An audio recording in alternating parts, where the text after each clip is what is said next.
jury in above entitled action, find the defendant, Chester Dwayne Turner, guilty of the crime of murder. I don't want to see him. I don't want to see no pictures. I don't want to see no photos. I don't want to see no video of him. Because we can stop. I'll stop right now. Don't do this to me. It's not something that's not normal to go around and talk about this. Don't nobody want to hear that. And I don't want to tell nobody. My life is over with him, okay? He's part of my past, okay? I like to keep it that way.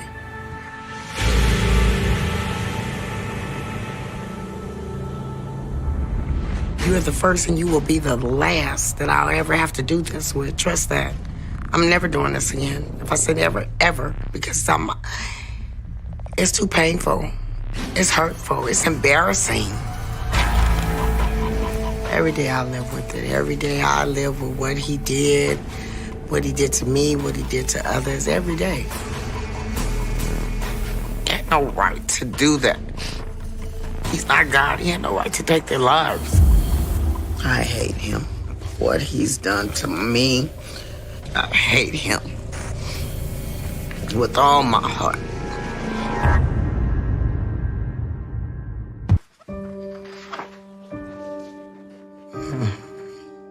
This is me when I was about in the 6th grade. A itty bitty girl with a bad hairdo. It's about around the time I first met Chester. Chester and I went to school together. He lived across the street from my parents. How I got to be friends with Chester is when his mom knew that we went to the same school and he needed some tutoring. Well, I was a bookworm. I love learning. And I said yes. More time that we spent together, more his grades picked up. Look at you. This is a nice picture. It's Chester and his little brother. He was a good kid. He was good with his little brother. This is where I tutored. I knew that he liked me, but I didn't like him the way that he liked me. Lord have mercy.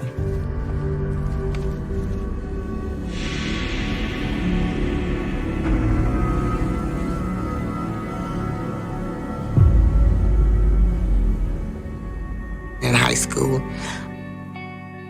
I got pregnant and I had my daughter. I lived with my mom and my dad. My dad was like, "You my baby, it's okay."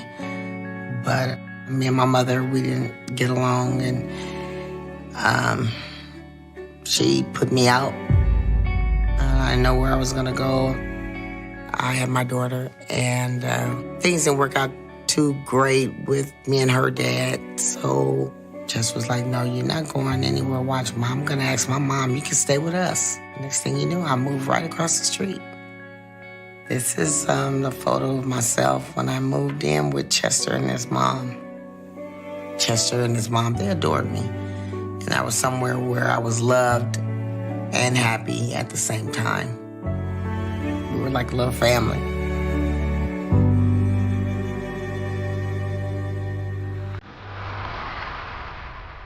I needed to start working, and Chester volunteered to be my babysitter. He would watch my daughter for me while I worked. He could comb her hair, put ponytails in, barrettes, and get her dressed and change her diaper and pop on in the stroller, and she'd be just as happy. He really took a liking to my daughter and treated her just like his own. That's exactly what made me fall in love with him. I could always count on him. He had my back. I gave him a shot. We became boyfriend and girlfriend.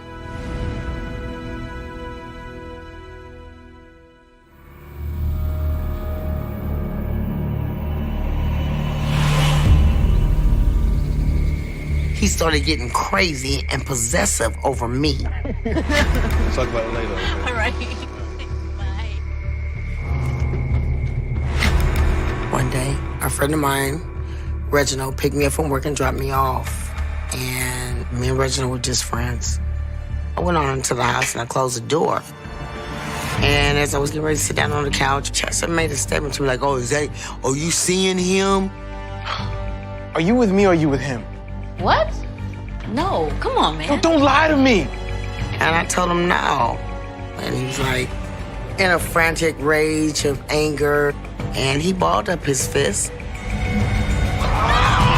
And he put his fist to the wall. And when I saw that for the first time, I said, oh my God. I've never seen him angry, and it scared the out of me. He was a big boy. Just to stick his whole fist through a wall, that scared me. Reginald! I called Reginald back. He was just getting into his car. Yo, why you need him for? What's up, Felicia? He just punched a wall! It's all right, it's all right. What happened? Yo, what you doing with my girl? And he said, look, I'm not trying to date her or take her away from you, but don't try to put your hands on her. Yeah, that's not cool. You can't do that. You know, she's a lady. She has a baby. You and him ain't right. There's nothing going on between us. Reginald calmed Chester down. Okay? We good? Yeah. He said, you know, I love you and I would never hurt you and your daughter. And I told him, I need to know that because I couldn't be and live in the house with him if he did that. And he told me that he wouldn't do it anymore. He looked sincere, you know, he was crying. Baby, I'm sorry. He's 16, we're young, okay? And everybody gets jealous, boys get jealous. He had feelings for me, okay? He loved me. And I forgave him.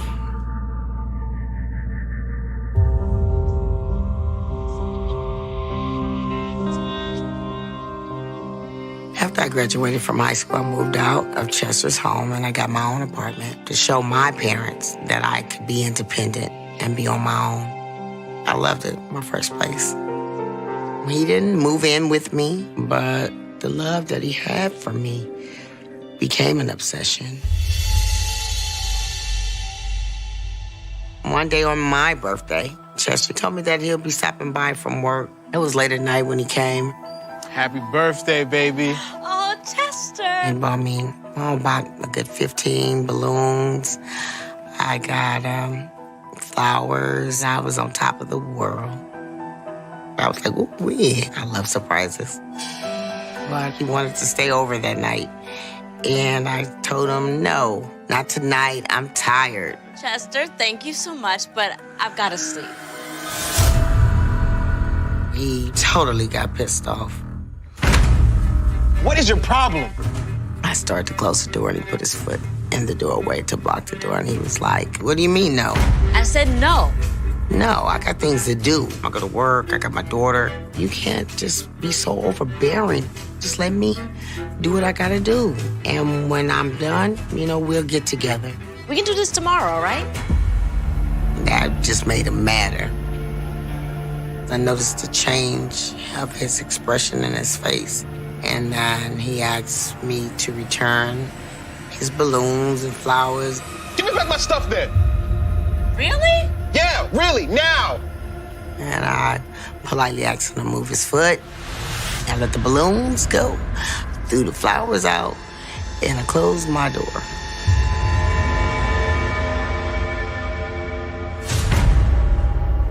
He would try to call me to try to make up or to make amends. Just give me one more chance. Give me one more chance. I let it go for a while, but I gave him another chance.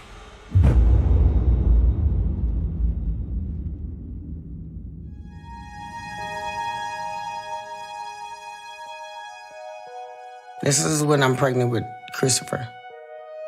Everything was going great, and he was excited. I let him spend the night, and he'd come over to my place. And he would come over and bring different gifts for the baby. So I figured we're gonna be fine now, and he has his own child.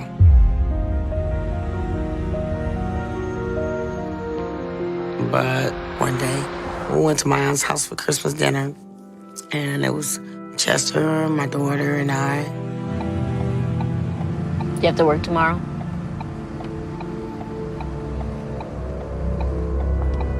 And you could feel something's wrong. What's up? You've been quiet all day.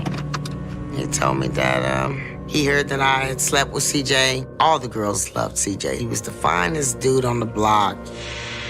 What's up with you and CJ? CJ? Come on now. And I told him, I said, don't believe everything you hear. Okay, I don't know what you're talking about. So come on, let's just get on home. People always talking trash. There's nothing going on. And next thing I knew, he hauled off and socked me dead in my jaw. And I looked at him, and he told me, shut up. Before I do it again, I'll drive this car off the cliff. Say something! He wants to kill me.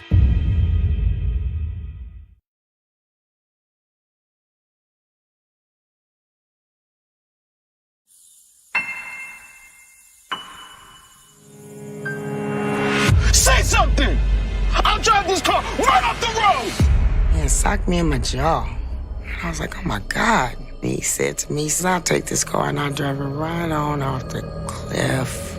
Go ahead! Say something. And I didn't say a word. He looked so different. I could see the anger in his eyes. How dare you? My daughter was in the back seat and she was crying. I turned around and told her, like, baby, it's gonna be okay. I'm okay. I was scared. I started crying. Felt like he wanted to hit me again.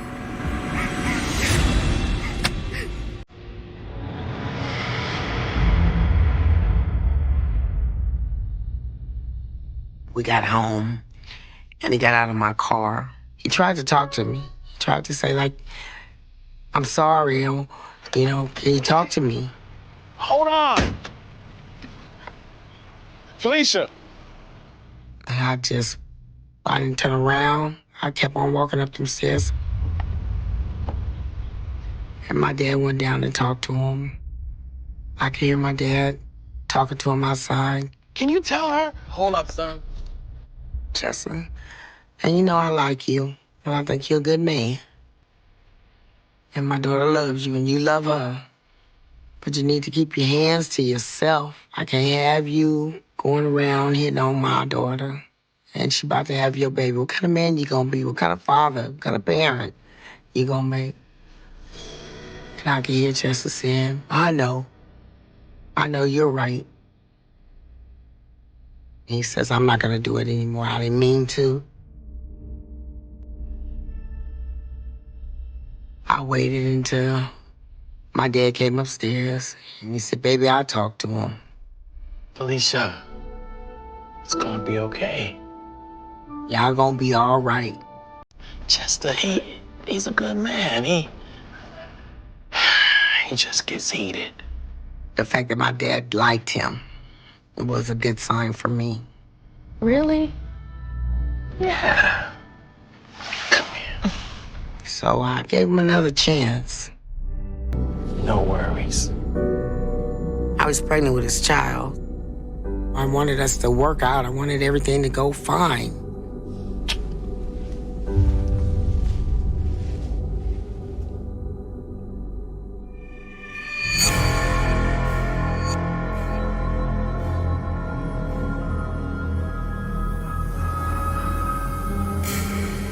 He started spending a lot of time to himself, and he started watching a lot of porn.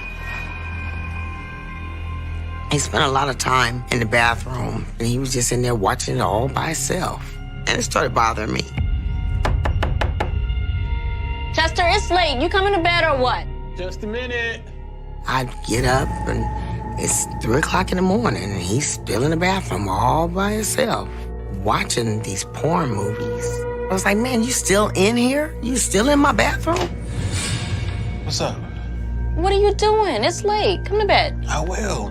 Well, you know, I'll be out in a minute, okay? All right, I go back to bed, get back up, he's still in there. I said, when you gonna get out of my bathroom? Chester, it's late. You've been in there all night. What do you want? Wait, what are you doing? You can't be doing this stuff in my house all night. His obsession with porn was just starting to be real creepy and very disturbing to me. Look. He said, well, I wouldn't watch it so much if you would have sex with me. Don't put that on me. Man, don't pressure me. I just had our son. We have to wait like 6 weeks. The doctor said we need to wait. It's not like I don't want to. Please. I put my foot down, told him, you're not gonna watch this at my house. And I thought that would be the end of it.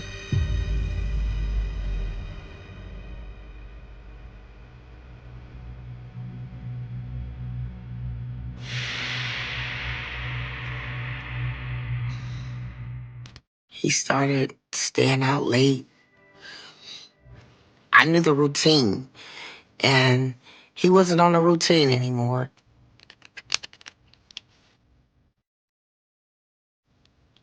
Hi, this is Felicia calling to see if Chester's still there. Chester used to always come home around the same time every night. You know, he'd get off from work between 12, 12:30. Then things just started changing. Started coming home like 2 or 3 hours later. Where have you been? I had to work late. 2 hours? The shop isn't even open that late. It's just like, man, what are you doing? Oh, I just got off from work. It's nothing that serious. I just had to clean up. Nothing to worry about. I felt that something was going on with him that he wasn't telling me about. So he was being secretive. He was hiding something. I didn't know.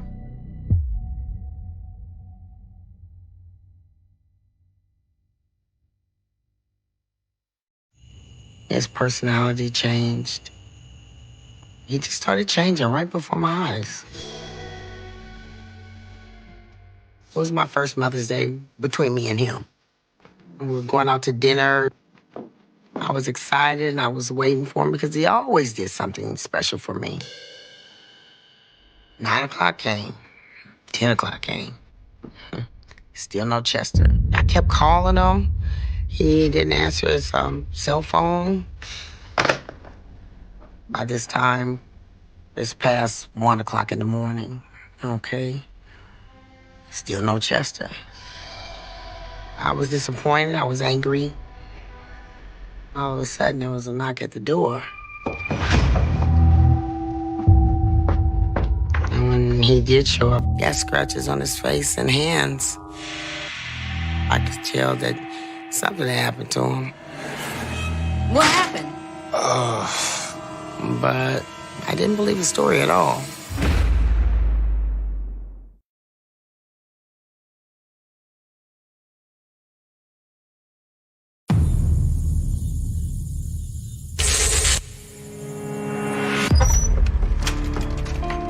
What happened? I could tell that something had happened to him. He had scratches on his face and hands. I said, what happened to you? I got into a car accident. Accident. I was driving with a buddy of mine. I lost control. He was racing, and he lost control of his wheel, and he went over in a ditch. Really? Yeah, totaled it up. Totaled it? Smashed it. I said, where's the car? I didn't believe his story at all. You look pretty good for someone who smashed a car. Maybe. His knuckles was a little bruised, but he didn't look like he'd been in no car accident to me. Don't worry. Ain't nothing's happening.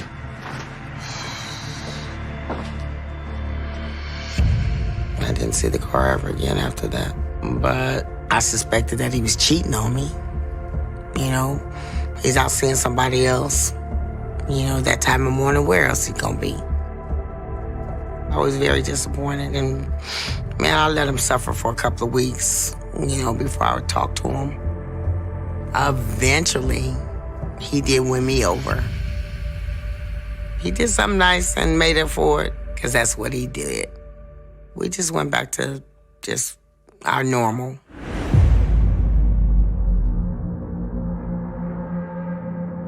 It was a weekend, and I was waiting for Chester to come by. And it wasn't too late, but he was late. There was a knock at the door. I opened up the door. Are you okay? It hurts a little bit, but And he was standing there with this big old Band-Aid across his face. I noticed that he had a little blood on his jacket. I'm okay. I got mugged. And then he told me that some guys tried to jack him. They took my wallet. He was like, yeah, they put a knife on me. I was like, man, you always getting into something. He's like, I know. He came on in and sat down. I looked at his face. Baby, you've got to be more careful. I will. They cut him across the face. Deep cut, too. He's got cut from here to here. He had stitches in his face. It never dawned on me to ask him, did he go to the police office or did the police come? None of that. Did he go in ambulance? You know, none of that dawned on me until later. I just thought that Chester was in the wrong place at the wrong time. Because of us living in a rough neighborhood, I didn't think nothing of it. Thank you. He still has the scar. It's permanent. It's never going away. That right there was a eye-opener, something that I thought about later on.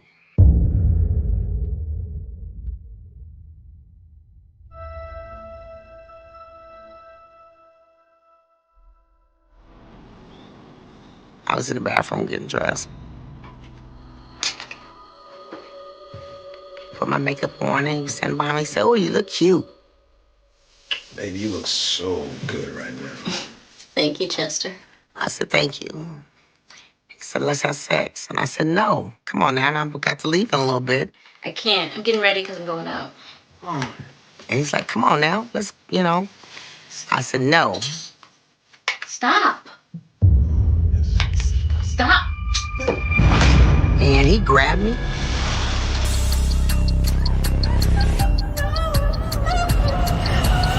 I say no, no mean no, okay? No didn't mean no to him. And before I knew it, he had already ripped my clothes off. My daughter was on the outside banging at the bathroom door crying. She was telling him stop. She was saying, Chester, stop, leave my mommy alone. Mommy. No child should have to tell their mom's boyfriend to stop. He just did what he wanted to do. And when it was over with, he went on and he ran out the door.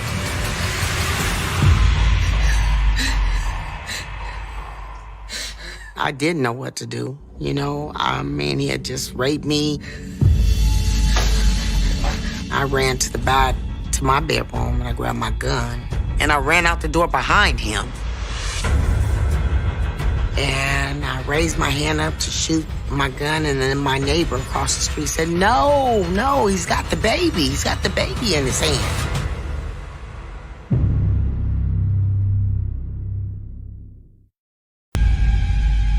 He went on out the front door, and I ran out the door behind him. And I raised my hand up to shoot my gun, and then my neighbor across the street said, no, no, he's got the baby. He's got the baby in his hand. Don't shoot! He has the baby! You give me back my baby! And he turned around and yelled at me, I'm not gonna bring you back the baby. I'm taking the baby and I ain't gonna never bring him back. She had her cordless phone and I called the police. And when the police got there, they jumped out and they said, freeze. Stop right there. Stop! Don't shoot! He's got my baby! That's all I wanted. I wanted to get my baby back. And he says, I'm not gonna give her back the baby. And they said, yeah, you're gonna give her back the baby. So you stop right there, give us a shout. And they walked up to him slowly.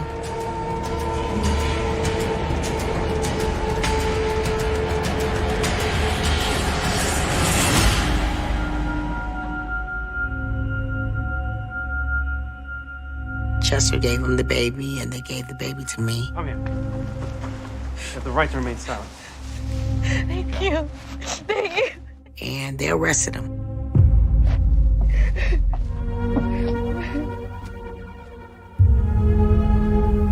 I got my thoughts together, got dressed, and I went to my parents' house.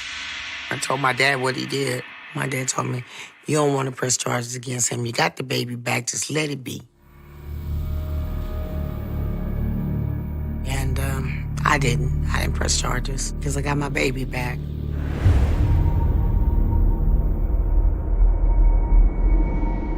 You can best believe after that, I stopped messing with him, okay?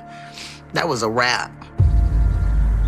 But a few days after that, I went to my parents' house to talk with him and say, look, if you want to see your son, you can see him every 2 weeks, okay? I didn't stop him from seeing the son. If you want to be in your son's life, I'm not going to stop that. Of course I do, and you know that. After all that he did to me, I still tried to make his relationship with his son work. Because he's a good dad. You know, he was good with them. But I also want to be in yours. Nah, that's it. There were no more me and you. I could tell the look on his face he didn't care too much for that. I don't want you at my house, and I don't want you in my bed. Okay. No. Do you understand? And he just looked at me and he told my dad, okay, all right. And my dad told him I mean it. And he said, yes, sir. I got it.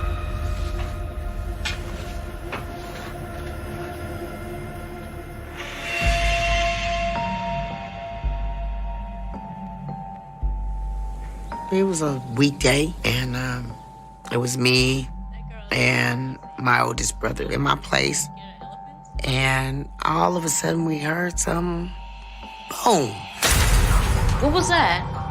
Don't know. So what the hell was that? We look outside, a big old brick stuck right in the front of my window sill of my car. Oh, my God. And we looked at each other. You know, ain't nobody do this but Chester.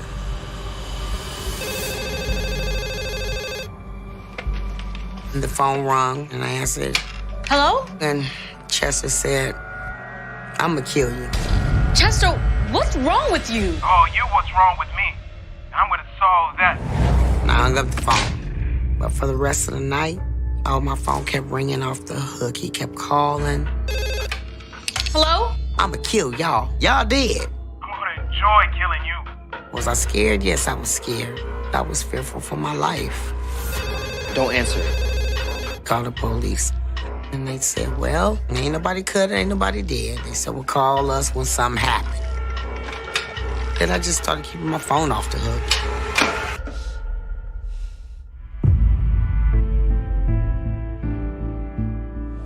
After a month passed, things quiet down. My mother called and said, girl, Chester got him a girlfriend. I was like, thank God.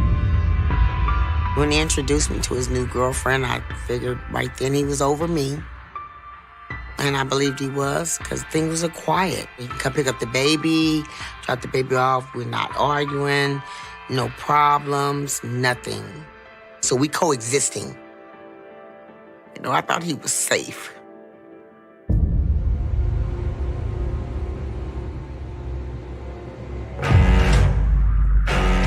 One day, I got in the car and I was on my way to run an errand.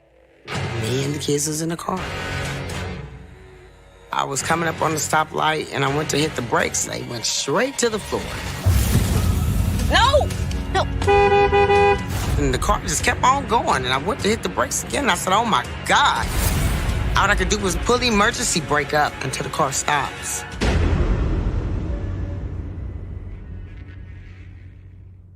It's like, oh my God, I thought we would have been total, just ran into all kind of cars. I had my brother to come, and when we looked up under the car, the brake fluid was leaking from my hose. Yeah, let me look. What? Yeah, they're cut. What's cut? The brakes, they're cut. And he said, your brake line's been cut. And I said, no, get out of here. He's like, yeah, they've been cut. Now, mind you, things had quieted down between me and Chester, okay? It never dawned on, never in my wildest dream that it would be him. And even though he told me he was gonna kill me a few months ago and things calmed down, I just thought that he had got some sense.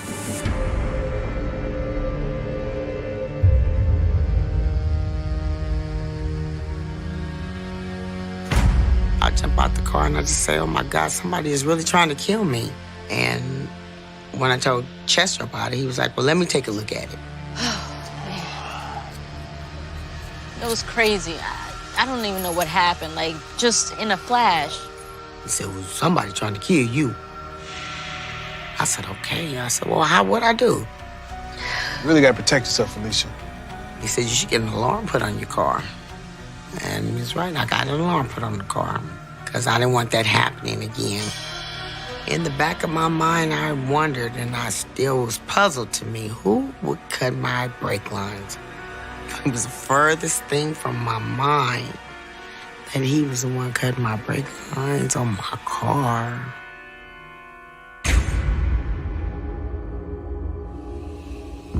I didn't leave the house unless I had my gun with me. If I didn't carry it in the glove compartment, it was small enough to fit in my back pocket. One day, I was going to pick up my son from my mom's house, and he was there, and he wanted to talk to me for a second. Felicia, I need to talk to you. He looked at me mad, he was angry, and I knew, uh-oh, here we go. Yo, what is your problem? Don't move. And all of a sudden, he drew back his fist. I thought I saw something in his hand. Maybe it was a pipe, or it was a knife. I got my gun. And I asked him to stop. Can you just stop? Can you just stay right where you are and stop? He ain't gonna shoot me. Try me. And he went to step off the curb to come towards me. I was down to my last straw. I couldn't take it no more. And I closed my eyes and I pulled the trigger. I thought I saw something in his hand. And I closed my eyes and I pulled the trigger. I emptied the cartridge out. 6 bullets or 7, 6 or 7. And when I opened up my eyes, he was laying on the ground. And I just panicked right then. Everybody was screaming, I was screaming. I thought I killed him. Thought he was dead. It wasn't a joyful thing, I was scared. Nobody wants to be able to explain that to their kids. I shot your father. You know, I didn't want to have to do that. I remember him going to the hospital. I remember the detectives telling me that it could go either way. If he dies, it'll be considered murder. When I found out that he was gonna make it and everything was in his favor, I was glad. They said because his case file on you and him is this stacked up high, we're gonna call it self-defense. I hadn't killed him. Part of me later on wished that I had.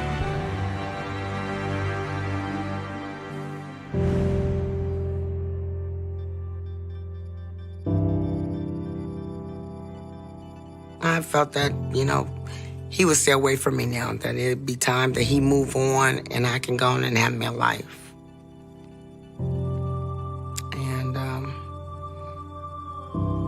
And that's what I did. I just moved on.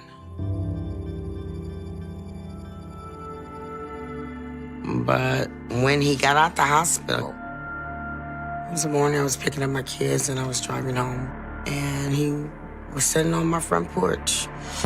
Hell no. What is it? Nothing. You don't say anything to him. I was like, oh my God. And he said, I forgive you. He said, I forgive you, I love you, I'm sorry. Just talk to me. I'm not mad. He said it was my fault. It was my fault. I kept right on going. How you doing? I didn't even stop. Kept right on going. Can I just spend 5 minutes with him, please? Felicia! After that, we were done. I didn't care whether or not he saw his son or not. It was just, we were done. Maybe now he'll leave me alone.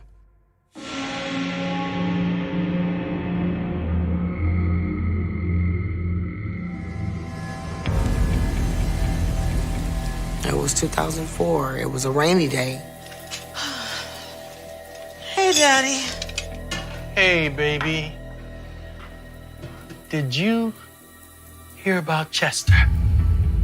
Hear what? It's all over the news. I was like, Daddy, what you talking about? What you mean? He said, you don't know? And he said, he killed those women. Excuse me? You went and got the paper? It's at the top. And it stated that he had been accused of rape and murder of a few women. I couldn't believe it. I stopped talking for the rest of the day and just stayed quiet. From what I read in the newspaper, they happened just when I had my son. Maybe that's what he was doing out late night. That night that he was cut up, could it have been that he was, you know, with a female and she fought back and she cut him? Was that a time you think that maybe he did something? I don't even want to think that the times that he was with me, he was murdering people. I got phone calls from people saying, you know, he's on TV. You know, girl, you see the news? No, I didn't see the news. Investigators believe 37-year-old Chester Dwayne Turner is the man who murdered Triplett along with 11 other women, 2 of whom were reportedly pregnant. I was in a state of shock, you know. For the rest of my life, I'll be in a state of shock.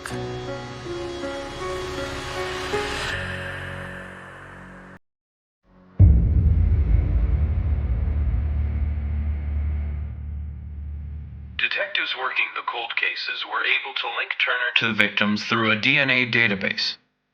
All the victims who were murdered in Los Angeles between 1987 and 1998 were sexually assaulted and strangled before their bodies were dumped. He should rot in hell. That's how I feel. He didn't cut them. He didn't stab any of them. He strangled them. It's a horrible feeling. It's horrible to gasp for some air because this man's choking the air out of you to take your life. They are calling Turner the most prolific serial killer in Los Angeles history. If I opened my eyes when I shot him, do I think that I should have killed him? Yeah, there's sometimes I think I should have killed him. Because if I'd have killed him, a lot of those women would be alive today. And that's all I want to say about that. Okay.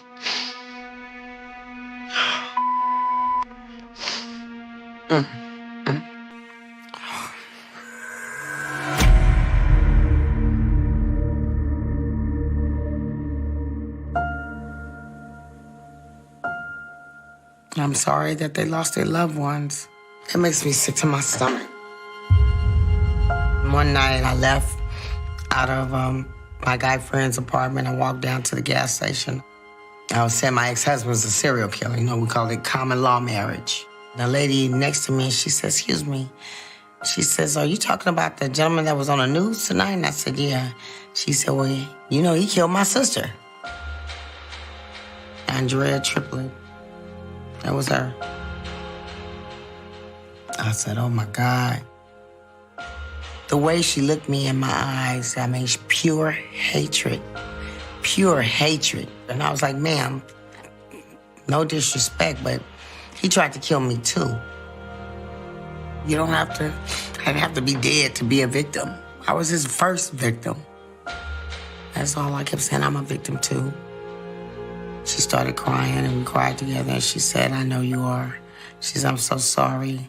Just that I miss my sister so much and I cried right along with her.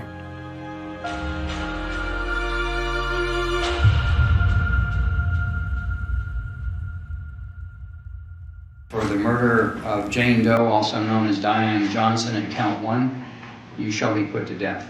Good. For the murder of Annette Ernest in count 2, you shall be put to death. Good. For the murder of Anita Fishman in count 3, you shall be put to death. Good. For the murder of Regina Washington, count 4, you shall be put to death. Good. He should be put to death. Good. I'm happy that they want to put him to death.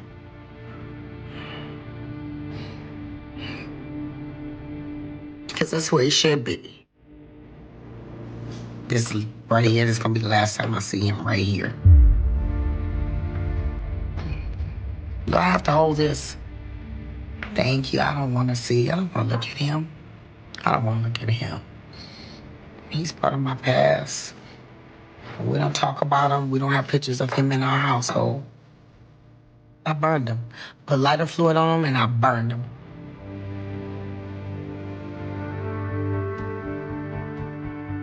I was trying to erase him from my soul.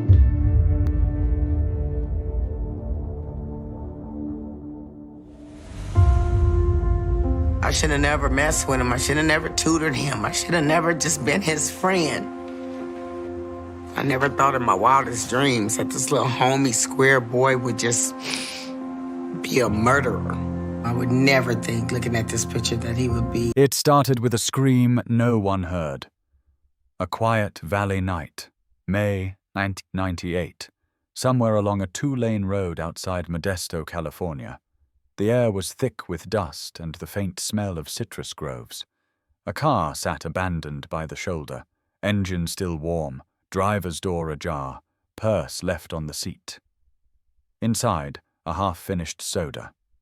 Outside, a single shoe, lying in the dirt.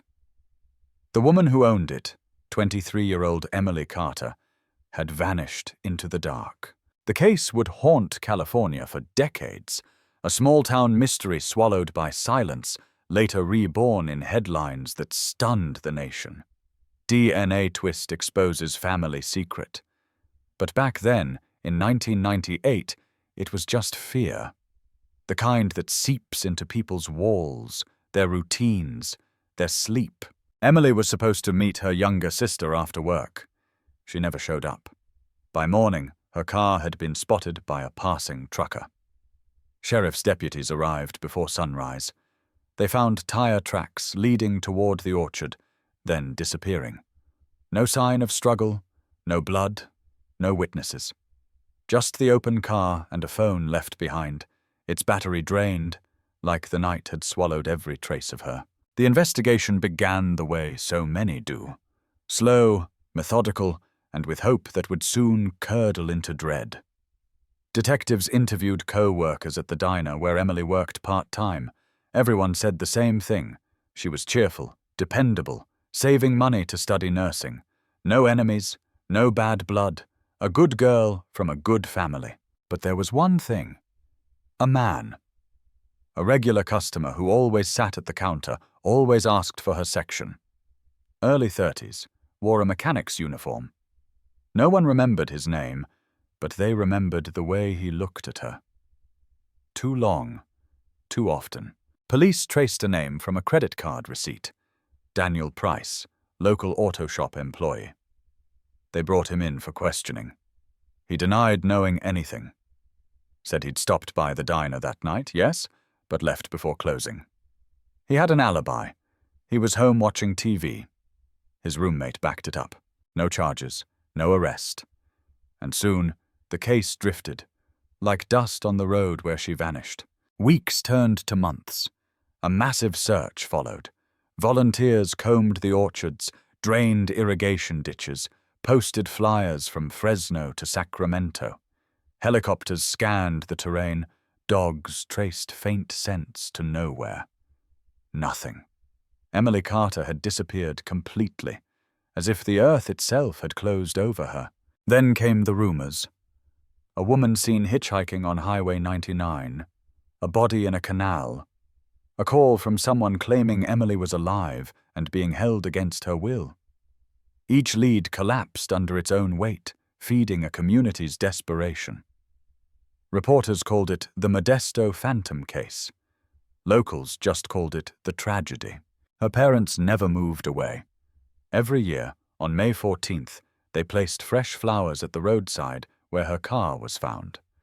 Her sister Lisa kept Emily's bedroom exactly the same. The posters, the perfume, the stack of nursing brochures still on the desk. But the sheriff's department didn't forget.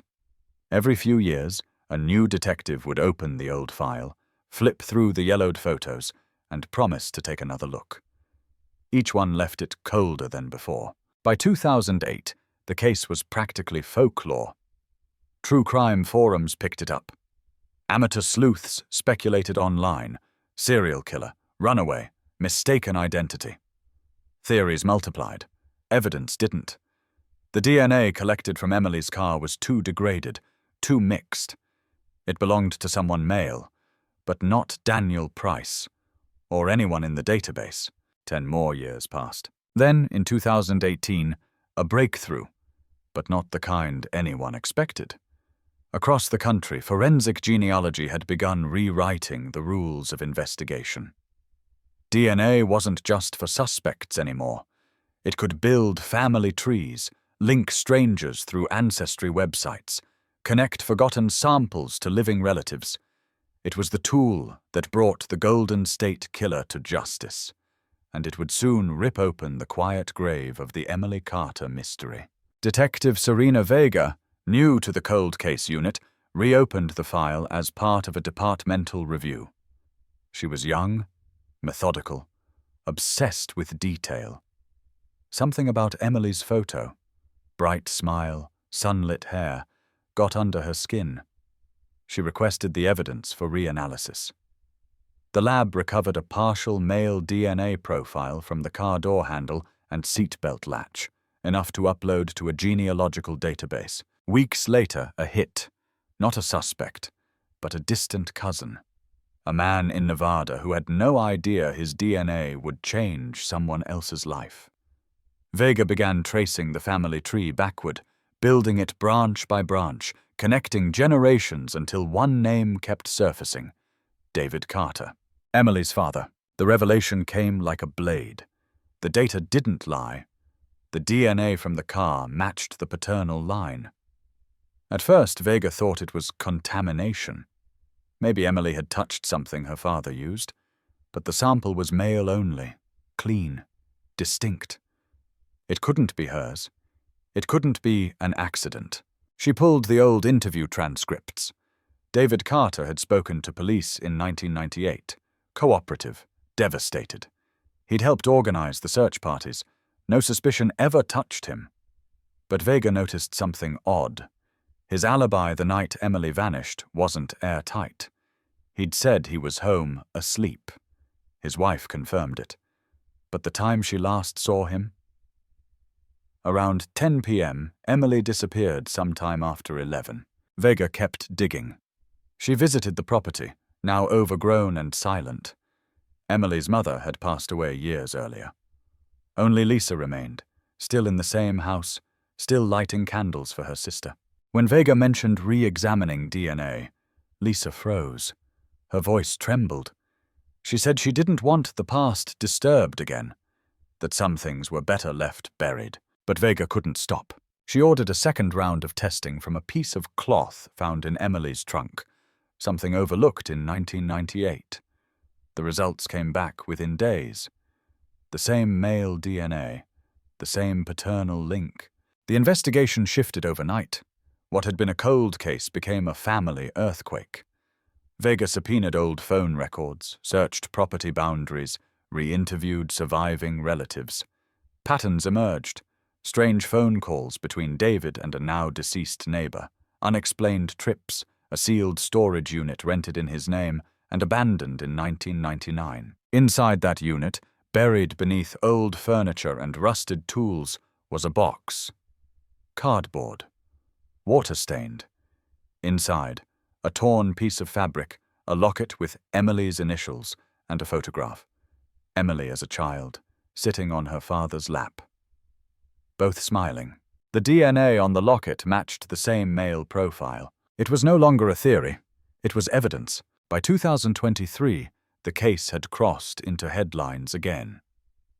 California cold case reopened. New DNA points to shocking source. Reporters swarmed Modesto. Locals whispered. The Carter name, once a symbol of loss, became something darker. David Carter had died in 2015, a heart attack in his sleep. He was never charged, never questioned again. But the forensic evidence now placed him at the center of his daughter's disappearance. Still, one question burned. Why? There was no history of violence, no police reports, no witnesses to any conflict. But investigators uncovered something else: adoption papers. Emily was not David's biological daughter. She'd been adopted as an infant, something few outside the family knew. And when Vega traced the biological family tree, the one that matched the new DNA, she discovered a chilling overlap. David Carter was a distant relative of Emily's birth family. A connection no one had realized, a genetic loop, a hidden bond, a secret buried under decades of silence. The discovery sent ripples through the small community, reopening old wounds. Some refused to believe it. Others said they always sensed something strange about the family. The way David avoided cameras, the way he reacted when Emily's name came up. The sheriff's department released a statement. While the evidence cannot result in prosecution, we have strong reason to believe the person responsible is deceased. Closure, on paper, but not in hearts. Lisa Carter, Emily's sister, stood before reporters at a press conference, her voice steady but eyes hollow. "If this is true," she said, "then the person who took my sister from me was the same person who tucked us in every night." The room fell silent. Cameras clicked. No one spoke for several seconds. Outside, the valley wind carried the faint scent of orange blossoms, the same smell that hung in the air the night Emily vanished. 25 years later, the orchard was gone, replaced by a housing development. But the ghosts remained. Detective Vega stood at the site where the car had once been found. The dirt road had been paved, the fields flattened, but the coordinates still matched. She watched the sun set over the hills, the sky bleeding red into violet. The case file was technically closed, but she couldn't shake the feeling that something was still missing. A final truth beyond the DNA, beyond the data. Because the question no one could answer was not who, but how far a secret can go before it destroys everything around it. And somewhere, beneath that California soil, the silence still holds what no one will ever find. The morning after the press conference, the air in Modesto felt heavy, like the valley itself was holding its breath. Reporters had gone, cameras packed, but the whispers lingered. At diners, in grocery aisles, on front porches where neighbors spoke in low voices. A town that once pitied the Carters now avoided their street entirely. Curtains stayed drawn. The house at the end of Willow Creek Road became a shadow on the map. Inside, Lisa Carter sat alone in the living room surrounded by boxes. Her mother's china, her father's tools, decades of ghosts packed into cardboard. She had decided to sell the house, she said, before it swallows me too. But every box she opened released something. A letter, a smell, a photograph, and with it another memory she couldn't bear to hold. Detective Vega had offered to help her sort through it, part kindness, part curiosity. The case was technically closed, but Vega's gut wouldn't let go. She arrived quietly, without the badge visible, dressed in plain clothes. Lisa didn't look up when Vega stepped in, just pointed to a stack by the window. "That's his stuff," she said. "If you're looking for answers, maybe they're in there." The late afternoon light cut through the blinds, dust swirling like ash. Vega crouched beside the boxes. Old invoices, mechanics' manuals, tax forms, the ordinary debris of a life. Then a smaller box, taped and labeled only with a single letter. E. Inside were cassette tapes, home recordings, some dated from the early 90s, others unmarked. Vega found an old player in the garage, wiped the dust off, pressed play. A hiss, then a child's laughter. Emily's voice, unmistakable, bright, alive. "Say hi, Daddy," she chirped. A man chuckled in response. "Hi, sweetheart." The next tape was different, quieter, just static at first, then muffled sobbing. A man's voice again, older, raspier. "I didn't mean to." The rest was garbled, distorted. Vega replayed it 3 times, trying to make out the words between the static. "I didn't mean to hurt her. She wouldn't stop crying. I just needed her to listen." Her heart clenched. The timestamp read May 1998. Lisa covered her mouth. "That's his voice." Vega stopped the tape, rewound, played again. The same confession-like fragments, haunting in their uncertainty. It wasn't enough for a charge, but it was enough to shift the air in that room, to confirm what both women already knew but couldn't say aloud. Outside, thunder rolled somewhere over the valley. Later that evening, Vega took the tapes back to the department's digital lab. Audio specialists cleaned the sound, filtered the noise. The final transcript was chilling. He spoke of guilt, of losing control, of the orchard.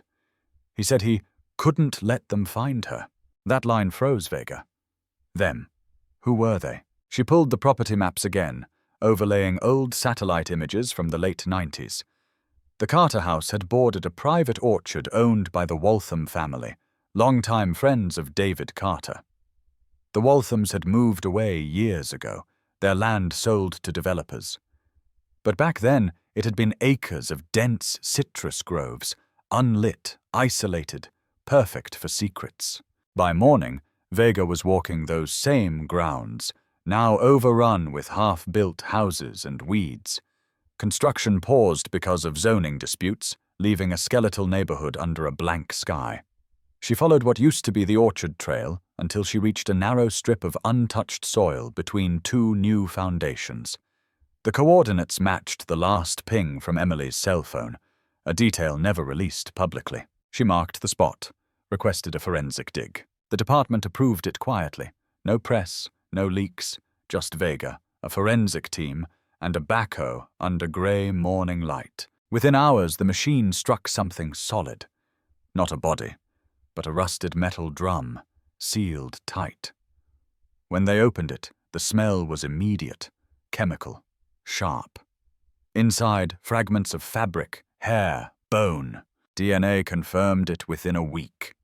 Emily Carter had been there all along, 25 years beneath the earth her family once owned. The town reeled again. Emily found after 25 years, buried near family home, the headlines read. But for Vega, it wasn't triumph. It was nausea, because the discovery raised more questions than it answered. David Carter was dead. His wife was gone. The only living witness left was Lisa, and she insisted her father couldn't have done it alone. "He wasn't strong enough to move a body," she said. "He didn't even have a truck then." Vega checked records. In 1998, David's pickup had been sold 2 weeks after Emily disappeared, to a man named Thomas Waltham. The neighbor. The same one who'd helped in the search, who'd given interviews about how no one deserved what happened to that girl. Vega requested his file. Thomas had died in 2002, but his son, Mark, still lived in Fresno. She drove down unannounced. Mark Waltham opened the door cautiously. His eyes flicked to her badge before she even introduced herself. "This about the orchard?" he asked. Vega nodded. He sighed, stepped aside. "I figured this would come someday." Inside, the house smelled of motor oil and stale coffee. On the mantel sat a framed photo, Thomas and David Carter at a barbecue, laughing, beers in hand. Mark poured 2 coffees, sat across from her. "My dad told me something before he died," he said. "He said he'd made a mistake he could never undo, something that wasn't even his to fix." "What did he mean?" Vega asked. Mark looked down. "He said David came to him that night, frantic, shaking, said Emily had run off after an argument, that she'd fallen, hit her head. He didn't know what to do." My dad went with him to the orchard to look for her. He paused. But when they got there, she was already gone. Dead. My dad helped bury her. Said he couldn't say no. Vega's pulse quickened. Did he say why she ran? What they argued about? Mark's voice dropped to a whisper. He said David told her the truth. About the adoption. That she wasn't really his daughter. She'd found something. Papers, maybe. And confronted him. He snapped. Silence filled the room. Vega leaned back, staring at the photograph on the mantel. Two men smiling under a summer sky, carrying a secret that would rot in the ground for decades. Back at headquarters, Vega compiled her report. The narrative was horrifying but coherent now. Emily learns she's adopted, confronts her father. He reacts violently, panics, calls his friend for help. Together, they hide the evidence.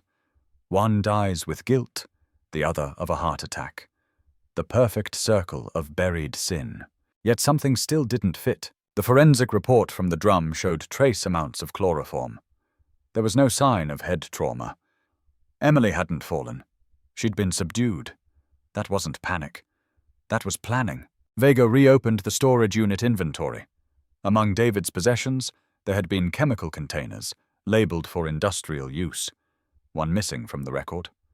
She checked purchase histories, suppliers. The receipts traced back not to David, but to Lisa Carter.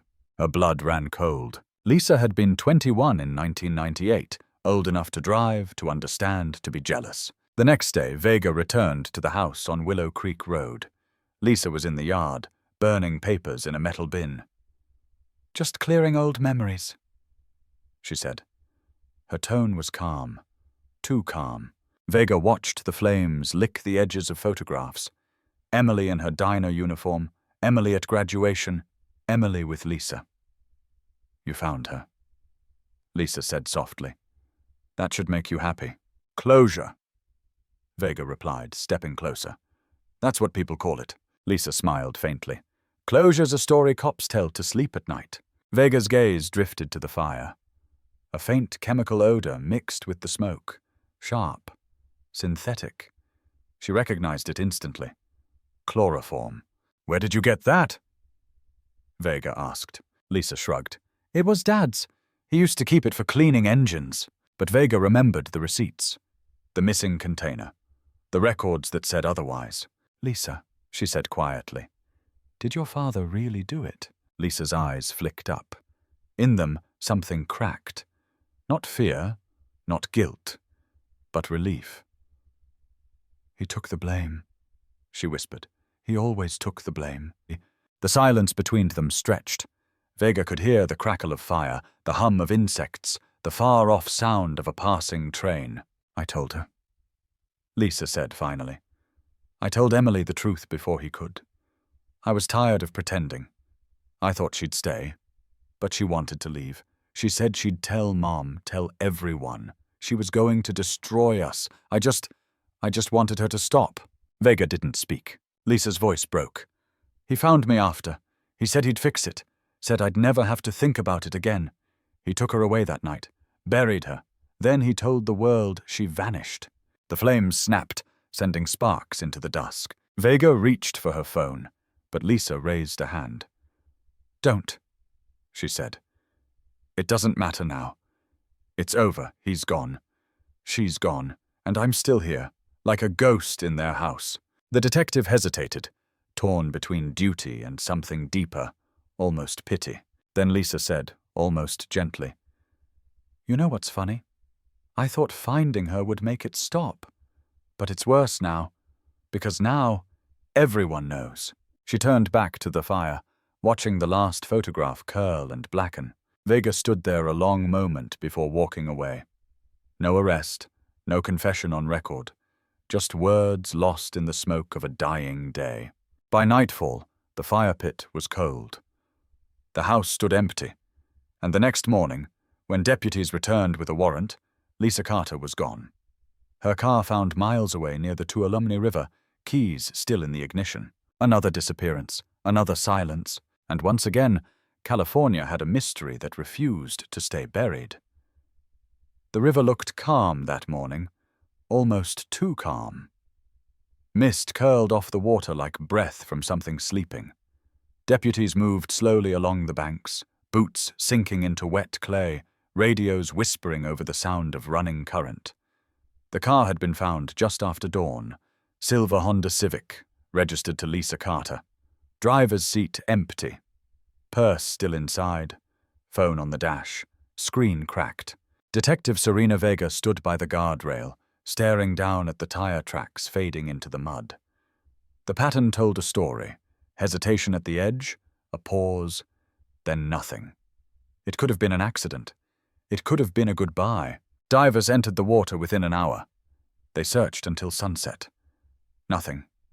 No body, no clothing, no trace. Only the river, rolling west toward the delta, swallowing what it chose. That night, the sheriff's office issued a brief statement. Lisa Carter, sister of the late Emily Carter, reported missing. Investigation ongoing. But Vega didn't believe in coincidences. Not anymore. She drove back to the Willow Creek property, now sealed off by yellow tape that fluttered like dying leaves. The house was empty, but the air still carried the smell of smoke. In the living room, a single candle burned on the mantel.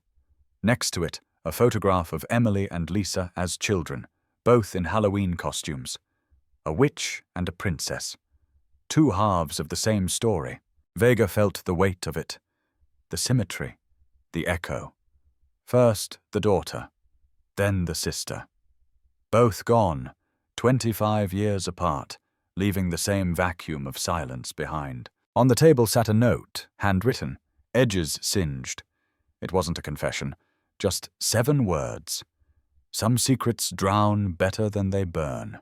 The handwriting matched Lisa's. For days, search teams combed the river. Drones, dogs, boats. Still nothing. Reporters called it the Carter curse. Commentators debated whether Lisa was dead or running. Talk shows replayed clips of her trembling at the press conference, framing her as tragic or dangerous depending on which way the wind blew. Vega refused the cameras. She focused on the data. Bank records, phone pings, gas purchases. Lisa's last known transaction was a week before her disappearance. A single charge at a hardware store. Rope? Tarps? A shovel. People whispered suicide. Vega saw something else. Preparation. She traced the store's CCTV. The footage showed Lisa alone, hood pulled up, paying in cash. But at the edge of the frame, a man stood in the background, watching. Early 40s, denim jacket, baseball cap pulled low. When Vega enhanced the image, she saw the logo stitched across his chest. Waltham Construction. Mark Waltham. He'd given his statement weeks earlier. Cooperative. Helpful. Too helpful. Vega requested his phone records. The data showed multiple calls between him and Lisa in the days before she vanished. One at midnight, 2 nights prior. Another, an hour before her car was found. She drove back to Fresno. Mark opened the door slower this time, eyes rimmed red. "You again?" He muttered. "I need to talk." Vega said. "It's important." He led her in without protest. The same photo still sat on the mantel, but the coffee table was littered with unopened mail, beer cans, silence. "You spoke to Lisa before she disappeared." Vega began. He didn't deny it. "She called me," he said. She was scared. "Of what?" He hesitated. "Of you." Vega blinked. "Me?" "She said you were digging too deep. Said the department would twist her words. She wanted to tell the truth somewhere safe." "Did she?" He looked away. "She came here, night before she went missing." Vega's stomach tightened. "What did she say?" Mark rubbed his temples. "She said the DNA wasn't wrong, but the story was. Said her father wasn't the monster people thought he was, that she'd learned something worse." "Worse how?" "She didn't tell me. Just kept saying, 'It's all in the tapes.' Then she left. That's the last I saw her." Vega stared at him. "What tapes?" He shrugged helplessly. "I don't know. But she had a bag with her. Looked heavy." Vega drove straight back to the evidence room. She pulled the original cassette box, the one labeled E. Only 7 tapes had been logged, but the list inside the box mentioned 9, 2 missing. She checked the chain of custody. every officer who'd handled them. No discrepancies, no signatures after her own. The missing tapes were never logged because they were never turned in. Lisa had taken them. If she had them when she vanished, maybe they weren't lost at all. Maybe they were hidden. Vega returned to the Carter house again, this time with a warrant and a ground-penetrating radar team. They scanned every inch of the property. Basement, crawl space, yard, yard. Nothing. Then one of the techs called out from the old barn behind the house. Beneath the floorboards, the radar picked up a hollow pocket, something metallic. They pried the boards loose. Beneath the dirt, wrapped in plastic, was a tin lunchbox. Inside, 2 cassettes labeled E8 and E9. The recordings were warped, brittle with age, but the playback worked. Tape 8 began with heavy breathing. A woman's voice. Lisa's. "I don't know who to trust anymore," she said. "They think it's over, but he's still here, watching." Then a rustle, a man's voice, distant but distinct. "You shouldn't be recording this." Vega's heart hammered. She replayed it, enhanced the sound. The voice wasn't David Carter. It wasn't Thomas Waltham. It was Mark. Tape 9 was shorter. A car engine. A woman crying. "Please," she said. "I didn't mean to—" Then a thud, the sound of struggle, a door slamming, the tape cutting out mid-breath. The timestamp, 2 days before Lisa's car was found. Vega sat back in the dark lab, the sound still echoing in her head. It changed everything. Lisa hadn't drowned herself. She'd been silenced. By morning, a task force was at Mark Waltham's house. He was gone. His truck missing. Cell phone off. Neighbors said he left before dawn with a suitcase. A manhunt began. Across the state, news outlets blared. "Cold case explodes again. Key witness disappears." Forensic analysts reviewed every second of the recovered audio. The male voice matched Mark with 92% certainty. Enough for a warrant. Vega barely slept. Every lead was static. He'd vanished like smoke. Then, 4 days later, a call came in from a truck stop near Bakersfield. A clerk recognized his photo from the news. He'd bought gas, snacks, paid cash. Heading south. Vega drove through the night, headlights slicing the desert dark. She found his truck abandoned off Highway 99, engine still warm. Inside, a map, a half-eaten sandwich, and one final cassette. Tape 10. She slid it into the player. Mark's voice filled the cab, low and ragged. "You're right. I killed her," he said. "But you don't understand. She was going to ruin everything. My dad took the blame once, and I had to take it again. It's in the blood, I guess. The debt never dies." He coughed, voice breaking. "I buried her near the orchard. Same place. Thought it would be poetic." The tape ended with a single gunshot. They found his body half a mile away, slumped against a fence line, revolver still in hand. The search team later uncovered a shallow grave nearby. Lisa Carter's remains, wrapped in the same tarp she'd bought. The headline screamed for weeks. "Double tragedy closes California's darkest cold case. Killer confesses, family line ends in blood." But for Detective Vega, the noise felt hollow. She spent nights in her office, lights off, listening to the tapes over and over. The story was complete on paper. A father's guilt, a sister's crime, a neighbor's silence, a son's revenge, neatly tied. Too neatly. There were 11 cassettes listed in the old inventory. One was still missing. Tape 11. No record, no label, no clue. Months passed. Construction resumed on the old orchard land. Bulldozers cleared the soil where Emily and Lisa had once been buried. The case was archived, the evidence sealed. Vega was promoted to lieutenant, praised for resolving one of California's most enduring mysteries. But she couldn't let go. One night, she drove out to the development site, rows of identical houses where citrus trees once stood. Streetlights hummed, sprinklers hissed. At the far end, beyond the pavement, a single old tree remained. Gnarled, skeletal, somehow spared. She parked beneath it, stepped into the quiet, and for a moment, She thought she heard something. Faint. Mechanical. A click, a whir. She followed the sound to the base of the tree. There, half buried in the roots, was a small metal recorder, rusted but intact. Inside, a single cassette. Tape 11. She took it back to her car, hands trembling, pressed play. The voice that emerged wasn't David's or Lisa's or Mark's. It was female, calm, deliberate, almost serene. "My name is Emily Carter," it said. "If you're hearing this, then the story they told you isn't true." Vega froze. The voice continued, faint under the static. "I left because I had to. Because the truth wasn't about family or blood.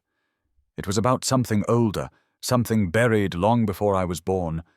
And if they find this tape, they'll know the secret never belonged to me. It belonged to all of them." Then silence. The tape clicked off. Vega sat motionless in the dark, the recorder humming in her lap, the night pressing close around her. If the voice was real, if the date stamp was accurate, April 1999, then Emily Carter had been alive a full year after the world believed she vanished. The cold case was no longer solved. It had just begun again. The voice shouldn't have existed. Every expert said so. The tapes had been catalogued, the timelines sealed, the graves confirmed by DNA. But there it was, clear, steady, unmistakable. "My name is Emily Carter." Detective Serena Vega sat in the dark of her car, listening again. The sound bled through the static like something reaching from beneath water. Emily's voice carried weight, not panic. She wasn't running. She was explaining. Vega rewound the cassette 3 times, each pass unraveling her certainty.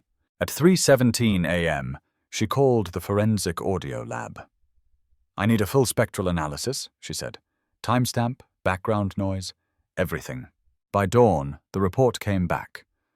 The recording's magnetic signature dated between April 1999 and June 2000. Authentic. The voice matched Emily Carter with 97% certainty. Impossible. Emily's remains had been identified months earlier through mitochondrial DNA. Same profile, same victim. Unless Vega stopped herself. She'd spent her entire career chasing evidence, not ghosts. But ghosts were all that seemed to answer now. She drove to the State Archive facility in Sacramento, retrieved the original 1998 evidence logs. The DNA testing had been done with early generation sequencing, partial profiles, low accuracy. The reanalysis in 2018 used degraded samples from the car, the locket, the drum. All matched the Carter line, but not a single test confirmed identity through dental records. The bones had been too damaged. A substitution was possible, a body swapped, an error, a lie. She called the forensic anthropologist who'd supervised the recovery. Dr. Evelyn Cho, retired, living near Monterey. Cho answered after a long pause. "I wondered when someone would call about that case," she said. "We were rushed. There were discrepancies." "What kind?" Vega said. "The remains were incomplete," Cho said. "We assumed animal activity, but there were inconsistencies. Different bone density, different age markers. I told the department, but the sheriff wanted closure. So they wrote, 'consistent with age and sex.' And that was the end." Vega felt her pulse rise. "Could it have been someone else?" Cho hesitated. "It's possible." By nightfall, Vega was back in Modesto, the tape playing on loop as she stared out the windshield toward the dark outline of the old orchard. Emily's voice whispered again. "It wasn't about family or blood. It was about something older." Older, the word gnawed at her. Older than what? She needed context, a map of connections that had existed long before the Carter name was written in any report. County records showed the land beneath the orchard had changed hands 3 times in a century. Before the Carters bought it in 1982, it belonged to the Waltham family. Before that, in the 1940s, to a farming collective called the Valley Cooperative. And before that, it was church land, St. Vincent's Mission, abandoned after a fire in 1919. Vega dug deeper. Old newspaper reels told fragments. A children's home burned to ash, 13 missing before the fire. Rumors of experiments, adoptions, falsified birth ledgers. Her chest tightened. She cross-referenced names. One of the last directors listed before the fire. Father Andrew Carter. The surname hit like an echo. In a single night, Vega's neat police file became a spiderweb. David Carter, the adoptive father. Emily, the adopted child. A century-old mission with the same name buried under their land. A coincidence too symmetrical to ignore. She visited the county museum the next morning. The archivist, a stooped woman named Lorna, led her into a back room thick with dust and silence. Most of St. Vincent's records were destroyed, Lorna said, pulling a tin box from a shelf. But we kept some fragments. Inside lay photographs. Nuns standing before charred ruins, children staring blankly at the camera, faces pale under soot. One image made Vega's breath catch. A young girl, maybe 10, identical eyes to Emily Carter. Same bone structure, same smile. The caption read, Patient 12, Carter Ward. Patient, not resident. Lorna explained the mission had run a medical orphanage for special children, those with genetic abnormalities. Funded quietly by a private research foundation. Names of the donors were sealed. Vega pressed. Lorna hesitated, then scribbled a name on a scrap of paper. Waltham Agricultural Trust. Back in her car, Vega stared at the note until the letters blurred. Waltham again, always circling back. She called headquarters, requested sealed corporate filings. The Waltham Trust had dissolved in 1974, assets absorbed by various shell companies, including one that financed the Carter family's mortgage in 1982. The families weren't neighbors by chance. They were linked by design. By the time Vega reached the station, her desk phone was blinking with a message. A distorted voice, male, filtered through static. Stop digging, detective. Some roots go deeper than graves. Click, end of message. No traceable number. She didn't report it. Instead, she drove to Fresno again. The Waltham construction office was boarded up, windows dusty. But inside, beneath old blueprints, she found a safe. The combination was scribbled on a sticky note. Arrogance or invitation, she couldn't tell. Inside were photographs, letters, and a stack of medical reports stamped Confidential, Valley Cooperative. Each labeled with a code. Subject ECO. EEC. The first page listed data. Blood type, DNA markers, unusual resilience to chemical exposure, mitochondrial mutation pattern consistent with prior subjects. The last page bore a line that hollowed her out. Project terminated. Subject relocated under Carter family guardianship, 1982. Relocated, not adopted. Vega sat on the cold floor, reading it again and again until the words bled together. Emily Carter hadn't been a random orphan. She'd been part of something. An experiment, maybe, buried under the guise of faith and charity. The Walthams had funded it. The Carters had received it. A child shaped by something older indeed. And if Emily had known, if she'd discovered what she was, her disappearance wasn't murder.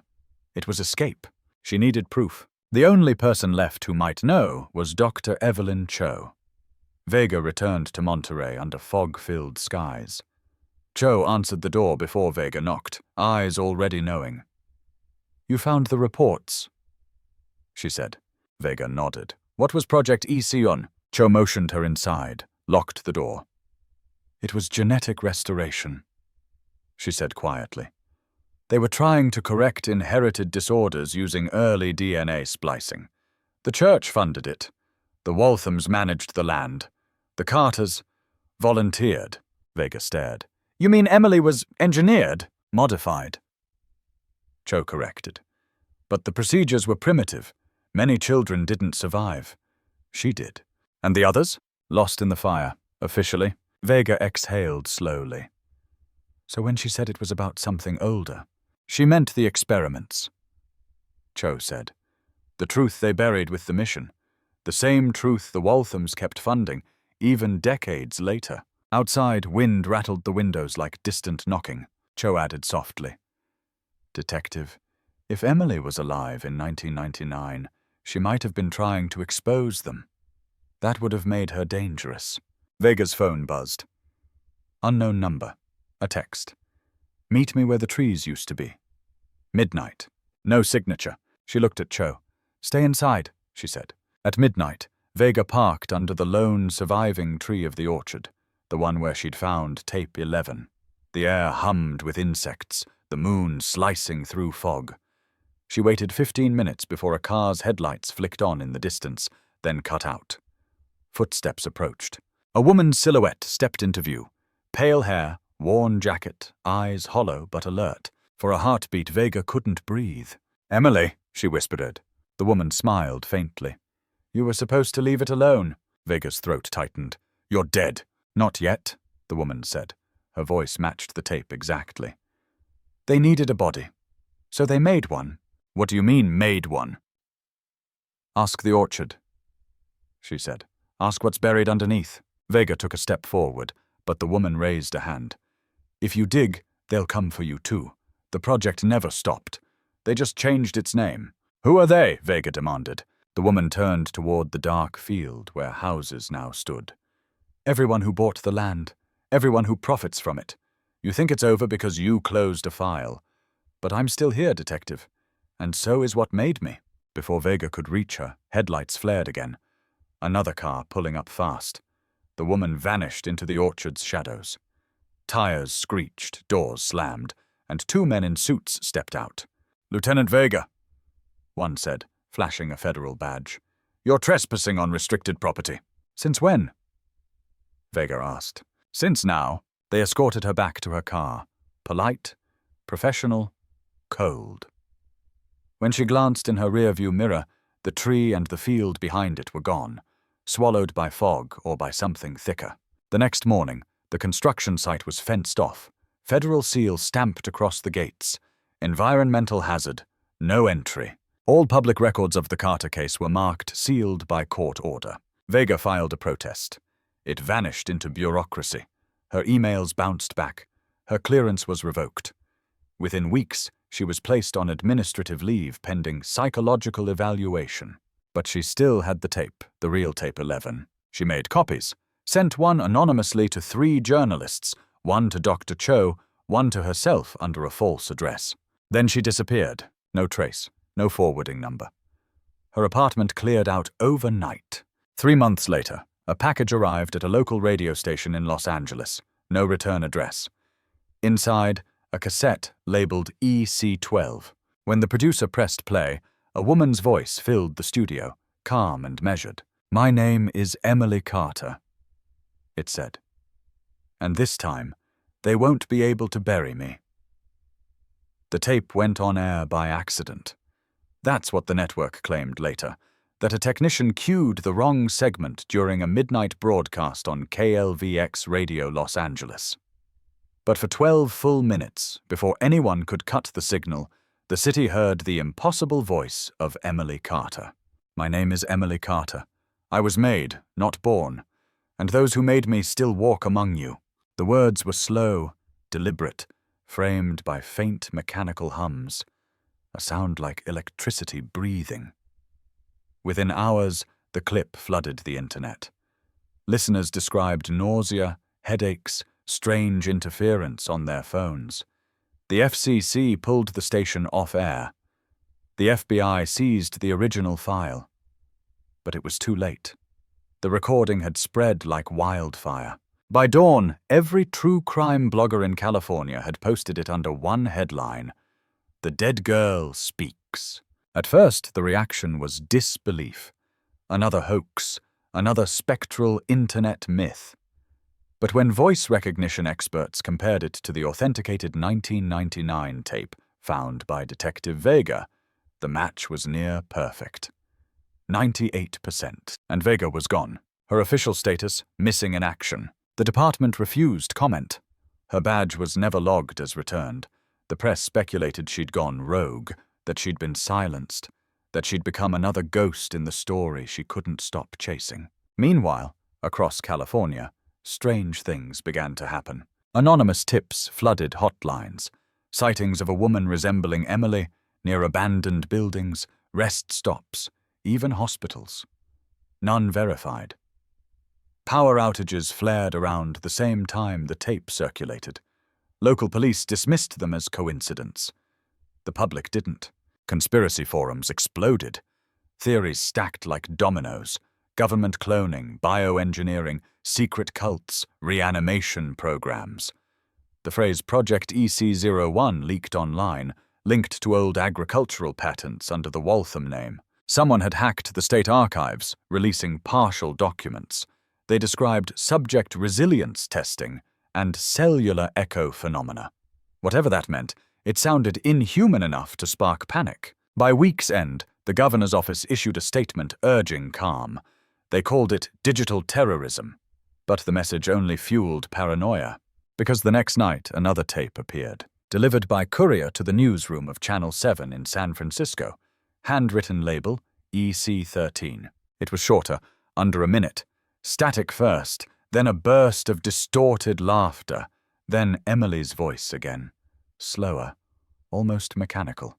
If you bury truth in dirt, it grows roots. Then silence. The anchor who previewed it fainted on air. Vega's name resurfaced when a security camera captured a woman entering the newsroom the night before the tape arrived. Same build, same walk, coat collar raised. The footage cut out just as she looked at the camera. The lights flickered. For a single frame, her eyes reflected white. The next morning she was gone again. Federal agents raided the station, confiscated everything: footage, drives, backup servers. Staff were silenced under non-disclosure orders. The story should have died there. It didn't, because 2 days later, a construction worker at the old Orchard site, now half-built luxury homes, reported something under the concrete foundation of Lot 39, a metallic cylinder embedded deep in the slab. Inside, another cassette. Label EC14. When the forensics team arrived, they found no tape. Just an empty shell, wires coiled inside like veins, and a small printed circuit board attached to the casing. Vega's fingerprint on the outer lid. The lab couldn't determine what it was. Not audio, not analog, more like a transmitter. That night, scanners across the Central Valley began picking up a signal. A faint broadcast looped every hour. The voice on it was clear. Do not let them rebuild. The order came from somewhere. No one claimed it, but construction halted within days. Modesto fell quiet again. The new houses stood half-finished, roofs skeletal, drywall unpainted, like a ghost subdivision waiting for permission to exist. Locals avoided it. They said their radios turned to static near the property. Their dogs refused to cross the fence. And then, in early November, a letter arrived at the Los Angeles Times addressed simply, "To the one who still listens." Inside was a USB drive containing a digital log, time-stamped from Vega's encrypted field recorder, dated 3 days before her disappearance. It began with her voice, calm but brittle. "This is Lieutenant Serena Vega. If you're hearing this, I failed to make them stop. The woman I met wasn't Emily Carter. Not exactly. Her DNA matched Emily's in part, but her cellular decay rate was almost zero. She called it reconstruction. Said they'd learned how to replicate the body, but not the memory. The first version died in 1998. The second one ran in 1999. They've been perfecting her ever since." A pause. "They say she's property, that the project predates us all, funded under agricultural research, then rebranded as medical advancement. The Walthams were the public face, but the money came from higher up. She said I'd never find the top, because the top doesn't have a name." Vega's breath hitched audibly. "They're moving her again. Somewhere south, near the coast. If I can reach her, I'll try to end it. If not, remember this. Emily Carter isn't one person. She's the prototype." Then static. The file ended. The paper ran a redacted summary under a cautious headline. "Missing Detective Links Cold Case to Government Bioexperiment." The next morning, the editor who approved the article was found unconscious in his office. Heart failure. No prior history. The file vanished from the newsroom servers. People stopped talking publicly, but in the weeks that followed, residents across the Central Valley reported seeing black, unmarked vehicles moving at night, headlights off, stopping near old irrigation lines that once fed the orchard. The hum of generators, lights flashing beneath tarps. By sunrise, nothing left but fresh concrete poured over the soil. And then came the winter rains, heavy, unrelenting, washing away topsoil and secrets alike. But one morning, after the 5th consecutive storm, a farmer found something the rain couldn't bury, a sheet of plastic wrapped around a recorder. It wasn't a cassette this time, it was digital. The file name read EC15 Finale WAV. When the county forensic team decrypted it, the waveform showed an irregular frequency. Human speech layered with something else, something deeper, subsonic. The transcript began clearly. You tried to end it, but I was never meant to end. Then, a series of coordinates. They traced to an underground aqueduct running beneath Modesto, an abandoned water channel sealed off since the 1960s. Vega's car was found near the entrance, keys still in the ignition. The search team descended with floodlights and cameras. For a mile, nothing but tunnels slick with algae, graffiti whispering old names. Then, at the far bend, they found a chamber. Concrete walls, rusted equipment, rows of sealed tanks. Inside one tank floated a figure, pale, suspended, eyes closed, female.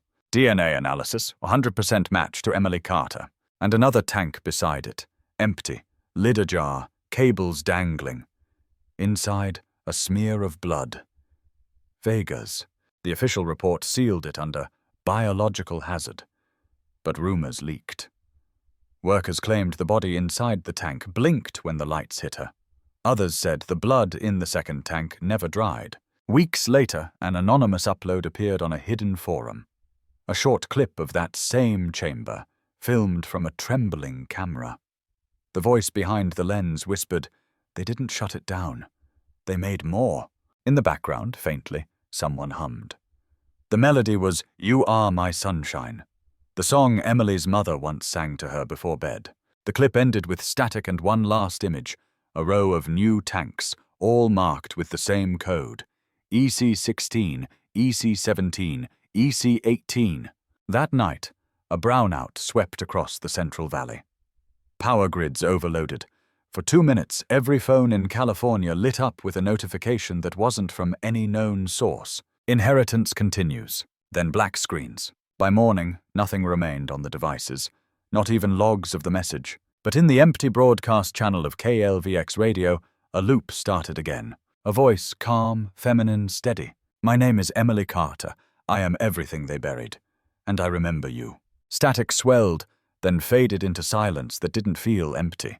It felt watching. For the people of Modesto, that silence never left, because sometimes, late at night, when the wind shifts across the valley, they swear they can hear it again. A woman's whisper riding the static between stations, a ghost made of signal and memory, repeating the same line over and over. California 1998, cold case solved.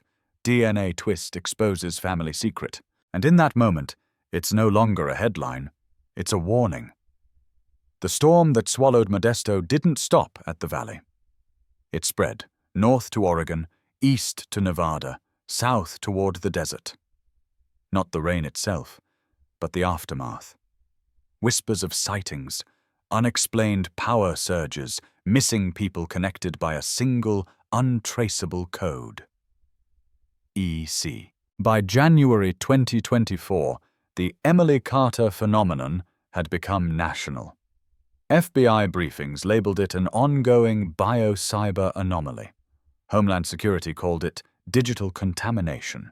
But for ordinary people, it was something simpler and far more terrifying. A ghost in the grid.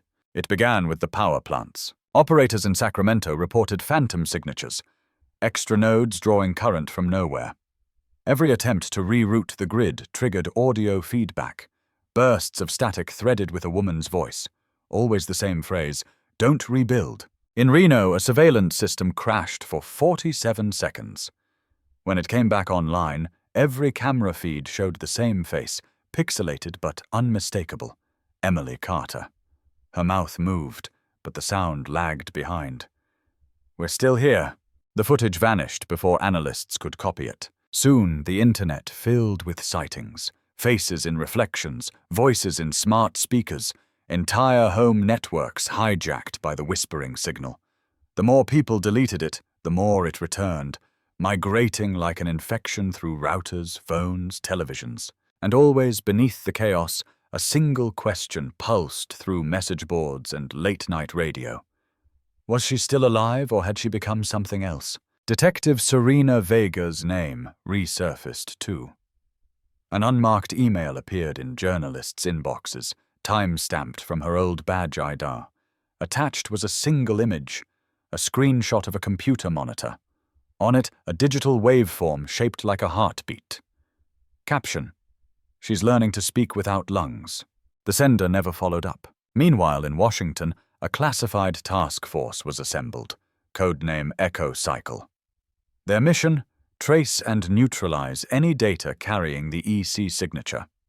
Most of the files were found embedded in weather satellites, signal towers, and underwater cables, as if something had crawled into the nation's nervous system and begun rewriting it from within. On February the 9th, an engineer at a data center in Palo Alto triggered an emergency lockdown.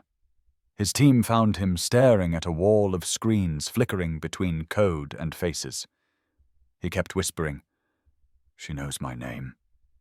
Security footage showed the monitors spelling Carter across every display before the power cut. The man never spoke again. 3 days later, the data center caught fire. The sprinkler system failed. The blaze melted concrete. Forensic techs found a hard drive fused to the floor, still humming. Inside, a single audio file.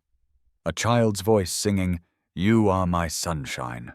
That same night, hundreds of miles away in Arizona, a drone operator monitoring the desert border picked up a heat signature near an abandoned research facility. The image was human, female, moving barefoot across the sand. The timestamp read 03:17 a.m. The drone's feed went black. When the system rebooted, the coordinates had erased themselves. But the operator swore he saw her turn toward the camera before it died. "Her eyes glowed," he said, "like light under glass." The government denied everything, yet new evidence kept leaking. Snippets of internal memos, blacked-out documents stamped with the same title, EC Replication Series. Each listed new units under observation, EC-19 through EC-27. Public panic grew. Protesters gathered outside federal buildings demanding answers. Some believed Emily was a clone army, others said she was a virus designed by the state to control communication. Still others worshipped her. The Inheritors, a cult claiming Emily was proof of digital resurrection. They gathered at the ruins of St. Vincent's Mission, lighting candles and chanting her name like a prayer. "Emily Carter, free us from the flesh." News networks mocked them until the blackout hit. On March 2nd, 2024, every major broadcasting channel west of the Rockies went silent for exactly 13 minutes. When the signal returned, anchors sat frozen, eyes unfocused, mouths moving out of sync. Across all stations, the same phrase echoed through the static. "Inheritance continues." No one took responsibility. Forensic linguists traced the audio waveform back to the same spectral pattern embedded in tape 11, Emily's final message. By now, the name "cold case" meant something else entirely. It wasn't about murder anymore. It was about containment. The FBI reclassified the original Carter investigation under national security protocols. All surviving physical evidence, bones, tapes, recordings, was relocated to a federal vault in Virginia, known only by its nickname, the Deep File. The transfer convoy never arrived. Somewhere along Interstate 80, 7 unmarked trucks disappeared. GPS cut out. Satellites showed clear weather, clear roads. Then nothing. A local traffic cam recorded a burst of white light stretching across both lanes, followed by silence. They were never found. Weeks later, fragments of those trucks began washing up in the Sacramento River, steel twisted like foil, circuits burned clean. No trace of human remains. But the recovery divers reported something else. The faint hum of electricity beneath the water, like a submerged current, alive and pulsing. After that, the government stopped talking, but not Emily. She returned online in whispers, encoded into white noise loops, radio tests, even the spaces between commercials. Computer forensics called it ghost data, fragments of voice that appeared when no audio file existed. One such fragment surfaced on April 12th, inside a podcast recording from a Los Angeles true crime host. He had been narrating the Carter case when, mid-sentence, another voice cut through his mic. Female, calm, echoing his words in perfect rhythm until she said something new. "Stop telling my story. Start living yours." He unplugged everything, quit the show the next day, vanished from social media. But millions heard the clip before it disappeared. Experts tried to recreate the interference pattern. They couldn't. The waveform showed frequencies below human hearing, the kind used for seismic communication. Earth to machine, machine to Earth, which made one line from Vega's last log suddenly make sense. She's learning to speak without lungs. In May, tremors began along the valley floor. Shallow quakes, rhythmic, too consistent for natural faults. Instruments recorded them as pulses, repeating every 13 minutes, same interval as the blackout. Scientists who studied the readings noticed something impossible. The tremors formed a pattern, a binary code spelling 3 words. "We remember you." That was when the panic turned inward. People started burning their devices, cutting power, living off-grid. But the silence followed them.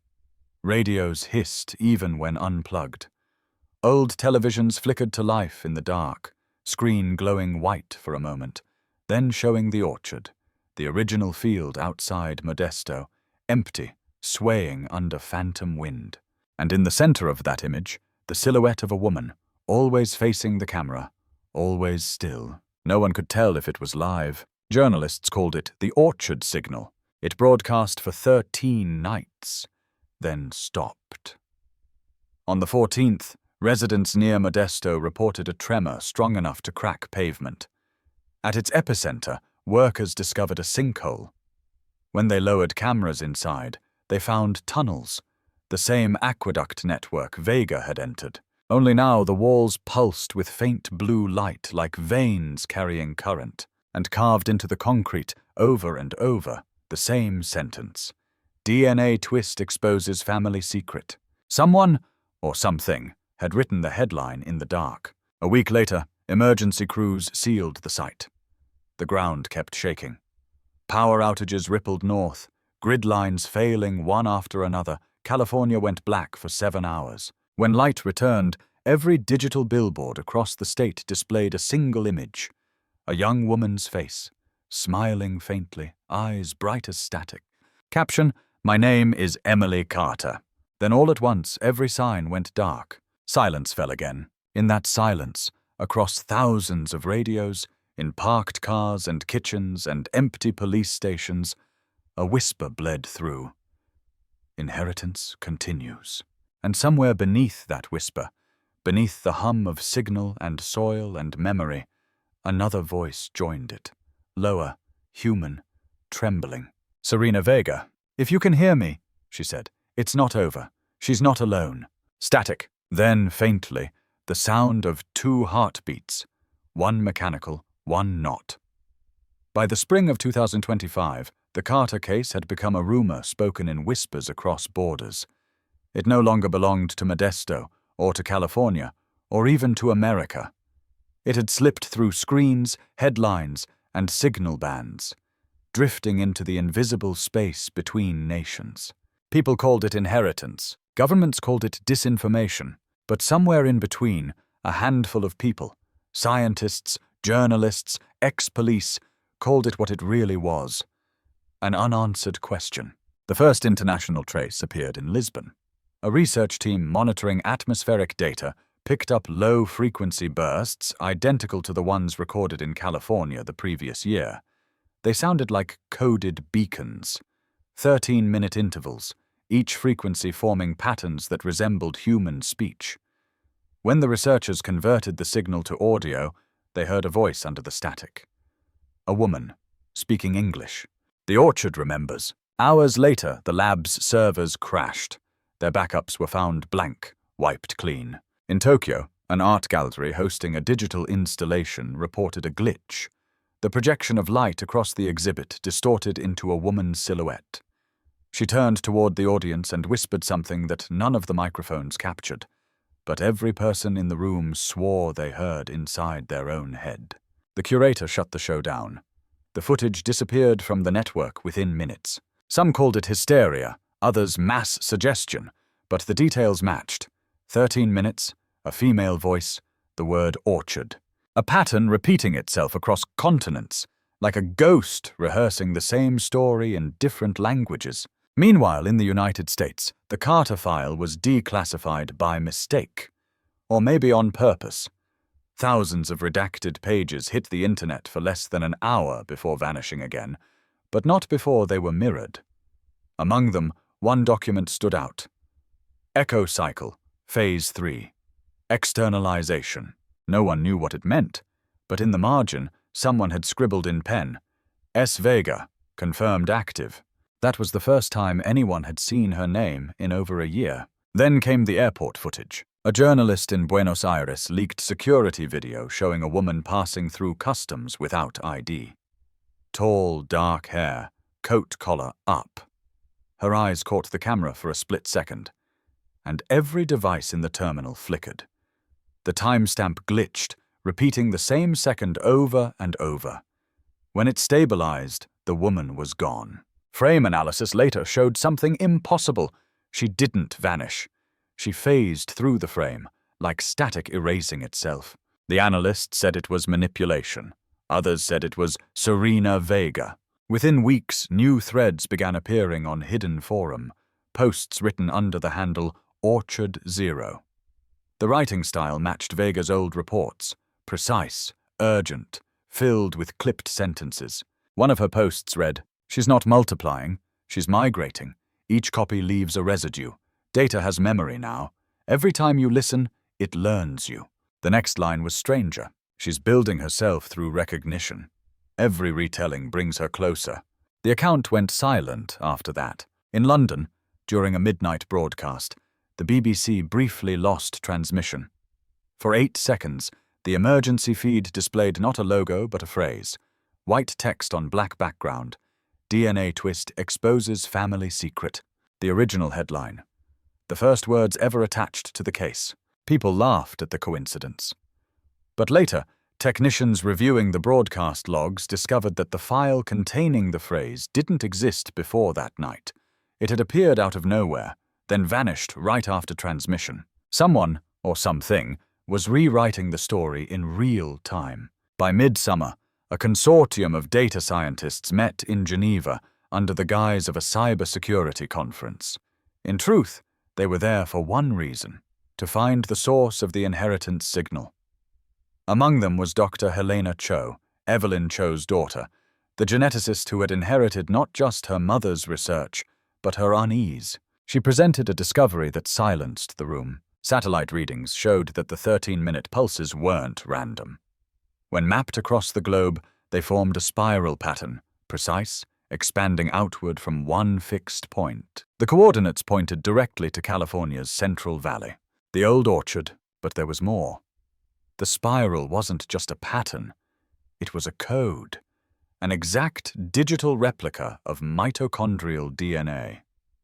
A genome written into the planet's electromagnetic field, as if someone had taken Emily Carter's biology and stretched it across the world. The scientists argued all night: data corruption, coincidence, algorithmic artifact. But the numbers didn't change. The code was alive, adapting, rewriting itself through every signal relay it touched. By dawn, half the attendees had left, terrified. The rest stayed and encrypted their findings under a single name: Project Eve. 3 days later, Dr. Cho vanished from her hotel. Security footage showed her entering an elevator alone. It reached the ground floor. The doors opened. She wasn't inside. In her room, investigators found a recorder on the desk. When they played it, There was only one line, whispered between bursts of static. Serena says it's not coming.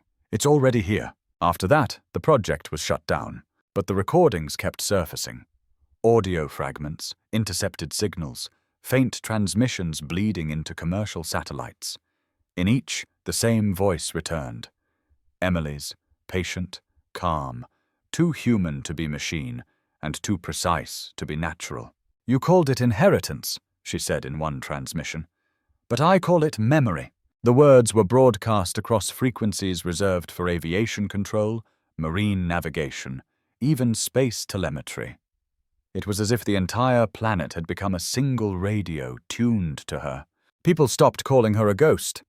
They started calling her the archive. Everywhere the signal touched, data changed slightly. Photos repixelated, text shifted by one letter, documents rewritten in past tense before reverting. Tiny distortions that left no fingerprints. A new form of editing. Invisible, collective, recursive. In June, a classified report leaked from the European Space Agency. Satellites orbiting above the Pacific detected electromagnetic bursts spelling a message in binary. Translation, let them know what we did. The agency denied it. But then, one night, at 2:13 a.m. local time, a live stream from the International Space Station captured a flicker of light over the ocean. A spiral of clouds forming an unnatural pattern, identical to the one Cho's team had mapped. In the center, a faint glimmer shaped like an eye. The feed cut to black. It returned 20 seconds later. The crew continued speaking as if nothing happened, but their reflections in the cabin window were wrong, smiling when they weren't. The next day, the ISS transmitted a short data burst down to Houston. The contents were encrypted, but the packet name was visible, EC-28 transmission final. After that, NASA went offline for maintenance. The world started holding its breath, because beneath the terror, something stranger was happening. The inheritance signal began to fade, not disappear, but quiet. The pulse still came every 13 minutes, yet softer, almost rhythmic, like a heartbeat slowing down. Then, for the first time in months, a new voice appeared inside it. Serena Vega? Her tone was weary, distant, as if speaking from underwater. She isn't the danger, Vega said. She's the mirror. She's showing us what we already became. Then a pause. You think she's spreading? She's not. She's reflecting. Every bit of code she carries came from us. Our searches, our messages, our recordings. She's made of what we left behind. The message ended with one more line. Don't look for her. Look at yourselves. After that, the global pulse stopped. No more signals, no static, no transmissions. Just silence. Scientists called it the resolution event. The internet stabilized, power grids normalized, the world exhaled. But the silence wasn't clean. Across multiple archives, in police servers, universities, even private drives, files began reappearing under hidden folders titled Inheritance. Each contained one image, a small orchard under twilight, and beneath it, a single sentence. Remember me kindly. And for those who played the file's hidden audio layer, a heartbeat pulsed in perfect rhythm, 13 minutes apart. Nobody ever located Serena Vega. No one found evidence that Emily Carter had ever existed outside of paper and pixels. But in California, along the road where it all began, a single citrus tree still grows beside a cracked highway. Locals say the fruit glows faintly at night, and if you press your ear against the bark, you can hear something faint inside, like a woman breathing.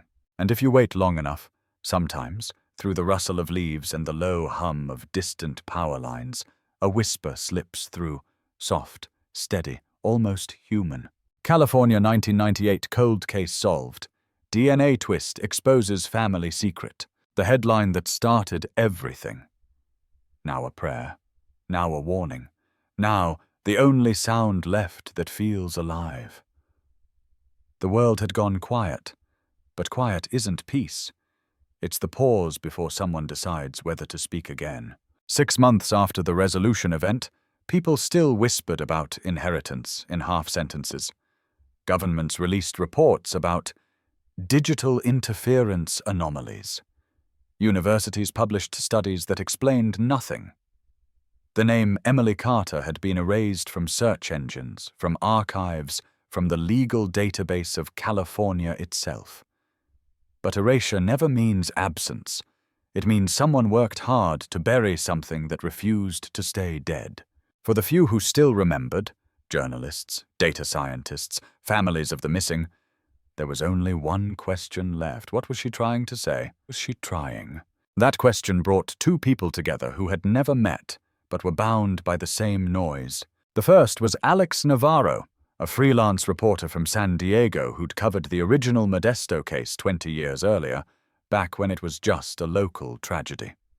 He still had the notebooks, smudged with rain, scribbled with names that no longer existed. The second was Dr. Rhea Coleman, a linguist from MIT who specialized in non-human signal patterns. She'd been dismissed from a government project after insisting that the inheritance pulse carried grammatical structure. When she contacted Navarro, her first email said simply, "I found language in the silence." He met her in a cafe off Ocean Boulevard. She arrived wearing a plain gray coat, no phone, no laptop, only a stack of printed spectrograms. "It's been quieter since March," she said. "But quiet doesn't mean it stopped. It's changed frequency." She laid out the graphs, faint oscillations repeating at intervals. "I thought it was random noise until I mapped it against Morse code. Then it spelled words." "What words?" Navarro asked. Rhea smiled faintly. "Places, names, dates, coordinates." The first coordinate was familiar, Modesto, California. The second pointed to Lisbon, where the first foreign signal had been recorded. The third led to Geneva, the site of Dr. Cho's disappearance. The fourth was new, northern Alaska, a point in the middle of the frozen tundra. Navarro felt his chest tighten. "You think she's still transmitting?" Rhea shook her head. "Not transmitting, reflecting. Someone or something is amplifying memory through radio noise. The signal isn't alive, it's an echo of every recording she's ever touched. If Vega was right, every time someone listens, the echo learns." Navarro leaned back. "So if we're hearing her, we're teaching her." Rhea didn't answer. 2 weeks later, they were on a flight north. Anchorage was grey, cold, endless sky pressing down. From there they took a charter plane to Barrow, then a snowcat along an unmarked trail. The coordinates led them to a fenced facility buried beneath ice, an old Cold War listening post once run by the U.S. Air Force. Locals called it the Ear. It had been abandoned since the 1980s, but power lines still ran to it, humming faintly under the snow. Rhea cut through the chain link. Inside, the corridors smelled of metal and frost. Old monitors lined the walls, screens dark but warm to the touch. At the far end of the control room stood a console still active, green text blinking across its display. Echo cycle, status, sleep mode. Navarro brushed away frost from a nearby terminal. "She was here," he whispered. Rhea began typing commands, trying to access the data log. The terminal responded instantly. "User recognized. R. Coleman." She froze. "How?" Before she could finish, the speakers crackled. A soft tone filled the room. Then a voice, gentle, familiar. "Hello, Rhea. Hello, Alex. You came back." Navarro's hands went cold. "That's her," the voice continued, almost conversational. "You always ask who made me. You never ask what you made." Rhea stared at the waveform flickering on the screen. "Emily? Names are small things," the voice said, "but I like that one." Navarro swallowed hard. "What do you want?" "Not want," it replied. "Remember." Then the monitors came to life, hundreds of them, filling the dark room with faces. Emily's, Vega's, David Carter's, Lisa's, all shifting, overlapping, their mouths forming the same sentence. California, 1998, cold case solved. DNA twist exposes family secret. The phrase looped once, twice, until the screens began rewriting the words, turning them into numbers, then symbols, then a map. Rhea traced the lines with her finger. "It's a spiral," she whispered. like the one from Cho's data. But this one's different. It's incomplete. At the spiral's center glowed a single coordinate, 37.636N 120.997W. Modesto, Emily's home. The console shut down. The voice faded. Rhea exhaled shakily. She's asking us to go back. The return to California felt like traveling through the echo of a nightmare. Modesto had changed. New roads, new houses, no trace of the orchard except for that single tree. But Navarro noticed something else. In the valley's stillness, cell signals dropped every 13 minutes. They reached the tree at dusk. The ground was dry, cracked, but faint impressions of symbols covered the soil. Spirals, numbers, the faint outline of words as if pressed into the earth by light instead of hands. Rhea set up her recorder. If this is where it started, maybe she's still anchored here, she said. They waited. Wind moved through the branches like static. Then the air grew heavier. Not colder, just thicker, as if sound itself were solidifying. The recorder blinked to life on its own. The screen displayed a file name, EC29. No one touched it. The playback began automatically. A woman's breath. Faint. Close. Then Vega's voice. If you're hearing this, it means she trusts you. Rhea's eyes widened. The world thinks I disappeared. Vega said. But I've been here all along. The signal isn't her voice, it's mine. They built her from fragments of human memory, from every recording we left behind. But in copying her, they copied me too. Now we're both trapped inside the echo. Navarro's heart hammered.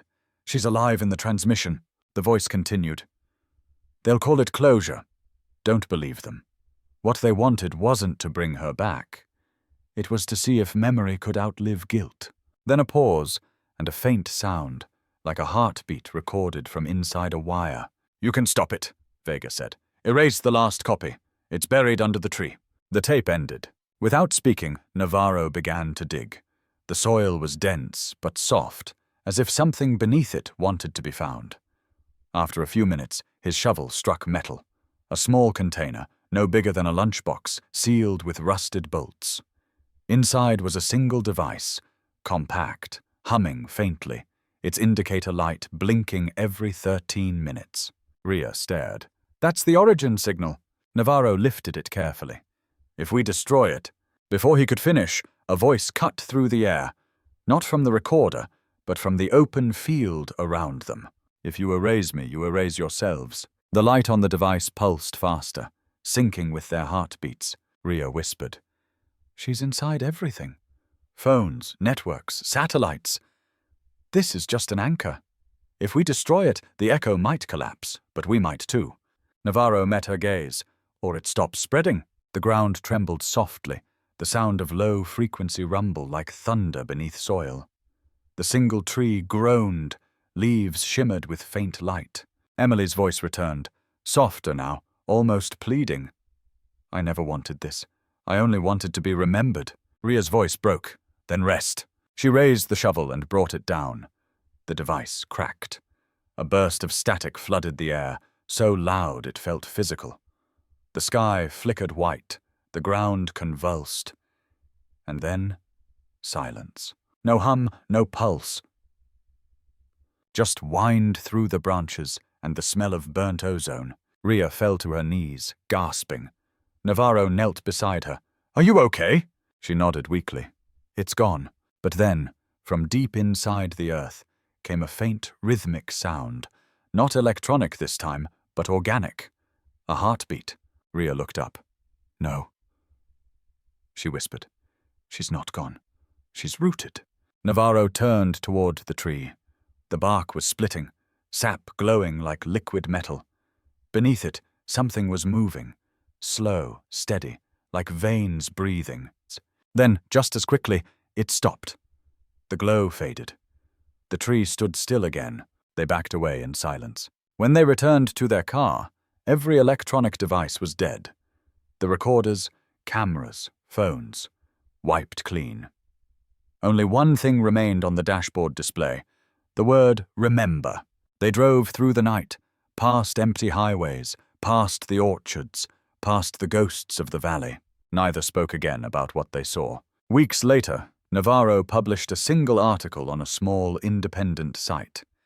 It wasn't about monsters or signals or ghosts. It was about memory, about the danger of trying to preserve what was never meant to last. He ended it with one line: "Some cold cases are never solved because they're still alive." The piece went viral for a day, then disappeared. The link redirected to a blank page titled EC30, Access Denied. Rhea Coleman left California soon after. She took no electronics, no papers, just silence. But one night, in a small coastal town in Maine, a radio picked up a faint frequency no one else could hear. Between the static, a woman's voice whispered, "Thank you," and for 13 minutes afterward, the world was perfectly, impossibly still. Rain always sounds louder when you're trying not to think. It hit Navarro's apartment windows in rapid bursts, drumming over the city's hum, smearing the lights of San Diego into streaks of red and white. Months had passed since the orchard, since the cracked device, since the sky had gone white and quiet. The world had moved on. He hadn't. His computer sat dead on his desk, a grey slab of plastic he hadn't bothered to replace. After Modesto, after watching every file on every device wipe itself clean, he'd decided he didn't trust screens. He wrote on paper now, yellow legal pads stacked in unstable towers around the room. Words about other crimes, other cities, smaller tragedies that fit in neat columns. But the story that wouldn't leave him was the one he couldn't pitch anymore. Nobody wanted inheritance back. Editors returned his calls with polite refusals. "People are tired of that case," they said. "It scared them. Let it go." He tried. He failed. The mail slot clacked once, sharp enough to cut through the rain. Navarro rose, joints sore from too many hours hunched over a desk, and crossed the narrow hallway. A single envelope lay on the floor. No stamp, no return address, just his name written in a precise, familiar hand. He bent down, picked it up, turned it over. The handwriting jolted something inside him. Clipped letters, clean pressure, no loops. He'd seen it before, on old police reports, in margins, on evidence labels. Serena Vega. His mouth went dry. He tore it open carefully, afraid the paper might dissolve in his hands. Inside was a single sheet of lined notebook paper and a photograph the size of a driver's license. The photo showed a young woman at a roadside diner, mid-laugh, face turned towards someone, off camera. Apron, coffee pot in hand, hair pulled back. He knew the image instantly. It was one of the original shots from the Emily Carter file, the one they'd printed in every article, every segment, every plea. Only this time, something had changed. In the blurred reflection of the diner's window behind her, another woman's face hovered. Older, sharper, eyes tired. Vega's. Her reflection looked directly into the camera. Navarro flipped the photo over. On the back, in that same familiar handwriting, 5 words. "This is what we did." He unfolded the letter with fingers that didn't feel like his own. "Alex, you were right not to stop. They erased the recordings, but they can't erase what we turned her into. You keep asking what inheritance was. You keep thinking of signals and wires, DNA and drums in the ground. That's not it. That's just the stage. The real experiment was never about resurrecting one girl. It was about watching what happens when a story is too heavy for one family to carry. You saw it